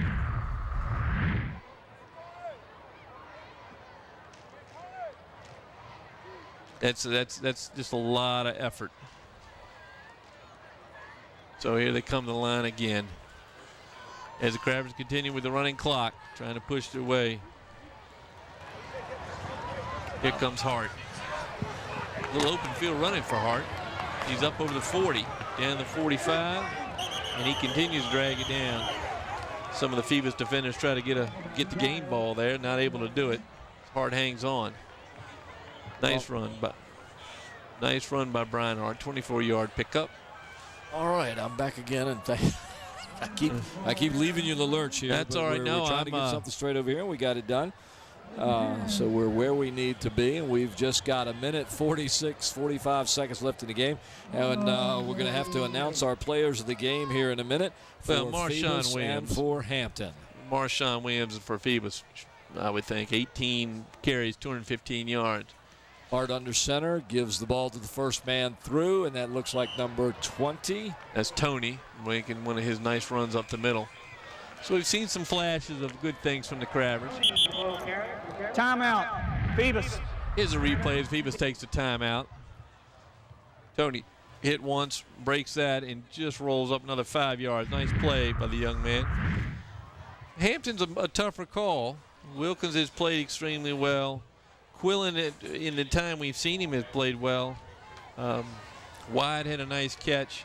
It's hard on a night like tonight. I mean, it's a shame you can't give some of these ninth graders, give a whole group of them T-shirts, because that we've seen some real good things out of some young players for the Crabbers, but the Phantoms have really showed their the veteran status of so many of the linemen. And those team shirts you're talking about do come from Tidewater Team Sports. We appreciate that. But, Frank, I'm going to say that I like the fact that Quillen has fought through a lot of injuries today. I like what he does. I like the way he's trying to move the team. He's played real well within the consistency of what he should be doing, even in spite of the injuries he's had tonight. And I'm going to go ahead with Quillen as the player for the Crabbers Well, and it ends up, Paul, being the two guys that we talked about in the pregame, really controlling the game tonight. Just a hard pick when you're down on the short end of a 42-0 score. It is. The bright spot, there have been some bright spots. Coach Smith, Coach Mitchell, and his team, they're going to have to go back and look at the tape and see, because I think we'll see some of these young men in the starting lineup. Anton Brown in particular, number 44, I thought played very well on defense. Here's Hart rolling to the right. Looks like he's trying to throw short. He throws for number 9 for the Crabbers. That's Umar Muhammad. The pass is incomplete as the clock is winding down, under 30 seconds now. And that's Kenneth Giles on the coverage, who's shown his oats tonight. He picked off the pass there and ran, 86 yards back for the touchdown. I think he's played well now. Umar Muhammad is going to be looking behind him for the next week. I'm going to say there's been 6 passes behind him, and the young man who's shown the flashes of brilliance we've come to expect from him, most of the balls thrown to him tonight have been behind him, and it made it really tough for the young man to make a catch. Hart, for probably what's going to be the last play of the game, hands off to Strickland, and he is stopped right at about the 48-49 line. And folks, that's going to be the last play of this game tonight here, September 27, 2013, as the Phoebus Phantoms prevail in the big rivalry by a score of 42-0 over the Hampton High School Crabbers, a victory that most people probably expected, but not by this score. One of the most lopsided scores in the series. I know there was a 40-0 win by the Crabbers and a 61-15 win by the Crabbers, but this may be the Phantoms' biggest win over the biggest score-wise win over the Crabbers. These two teams, of course, sadly will not meet again this year. This is the meeting as Phoebus goes on and to secure they're securing their spot at the top of Division 4. And the Crabbers are going to have to fight their way back in. Now, with the playoff system as it is, Paul, I would expect both teams, certainly I would expect the Crabbers to make the playoffs, given this big 8-team format from each conference. It's hard to even explain without a map and a pointer. But the Crabbers are going to slip a little bit in the polls, but I think they're still going to be in the playoffs. The Phantoms look much better tonight than they have in the past few games. I know Coach Blunt's going to be very pleased with his line and very pleased with, of course, with his back, Marshawn Williams. And he should be pleased with his defense, too. They did a fantastic job today, especially the secondary, which is an off-the-line secondary for the Phantoms. Well, the Phoebus Phantoms improved to 4-0. I guess you would call that still in the district. Yes. They are 4-1 overall. The Crabbers, are you ready for this? I hate to say this. The Crabbers dropped to 1-3, 2-3 overall. That's something you don't hear. You don't. You know, the 2-3 the 2-3 is important because the 2 is the team. The other win they had is over Indian River, who is number 2 in the local region. I can't even Coven committee. I don't know what you call some of these divisions now, but Conference. Indian River is actually number 2, and they whipped Indian River. So it's going to be interesting to see how the Crabbers develop. And I know Coach Smith will use this game as a teaching moment, and I know it's a painful one, but he'll use it to pick out some of these young guys that can step in and play. He'll identify them and get them into the game more often. I think it's, he's got to shake this off and move forward. For the Phantoms, again, I think their best, most consistent game of the year so far. Yes. Really, certainly since their loss against DeMatha, where they played very well in that first game and still came up with a loss. This has been a very good game by the Phantoms on both sides of the ball. And it's a game where the defense for Phoebus can be proud because you know Phoebus as well as I do. They don't like it when people score on them. And this year they've had upwards of 20-some points scored on them in games. To come in and shut out a team like Hampton, that's a big thing for them, a big booster, big motivation, and maybe a springboard for their defense for the rest of the season. And there you see Coach Blunt talking to his Chargers right there. And I'm telling you, he is probably saying how proud he is of these young kids and how well they've done. Now, that looks like it might be Marshawn over there. Marshawn Williams or no, it's Robbie Robinson. Robbie Robinson. And a good picture of him. You don't see him without the helmet as often, but he had a good game tonight and a good run back for the touchdown. And 80 yards on the run back for the touchdown as he just outran everybody on the field. Just a tremendous job. Well, ladies and gentlemen, you saw it here in the great rivalry. The Phoebus Phantoms defeated the Hampton Crabbers by a score of 42-0. For Frank Edgar, Bob Hintz, Brent Musgrove, Mike Hauser, I'm Paul Rowe. We'll see you on the next flip. Remember to watch LSC, your local sports station. Good night, everybody.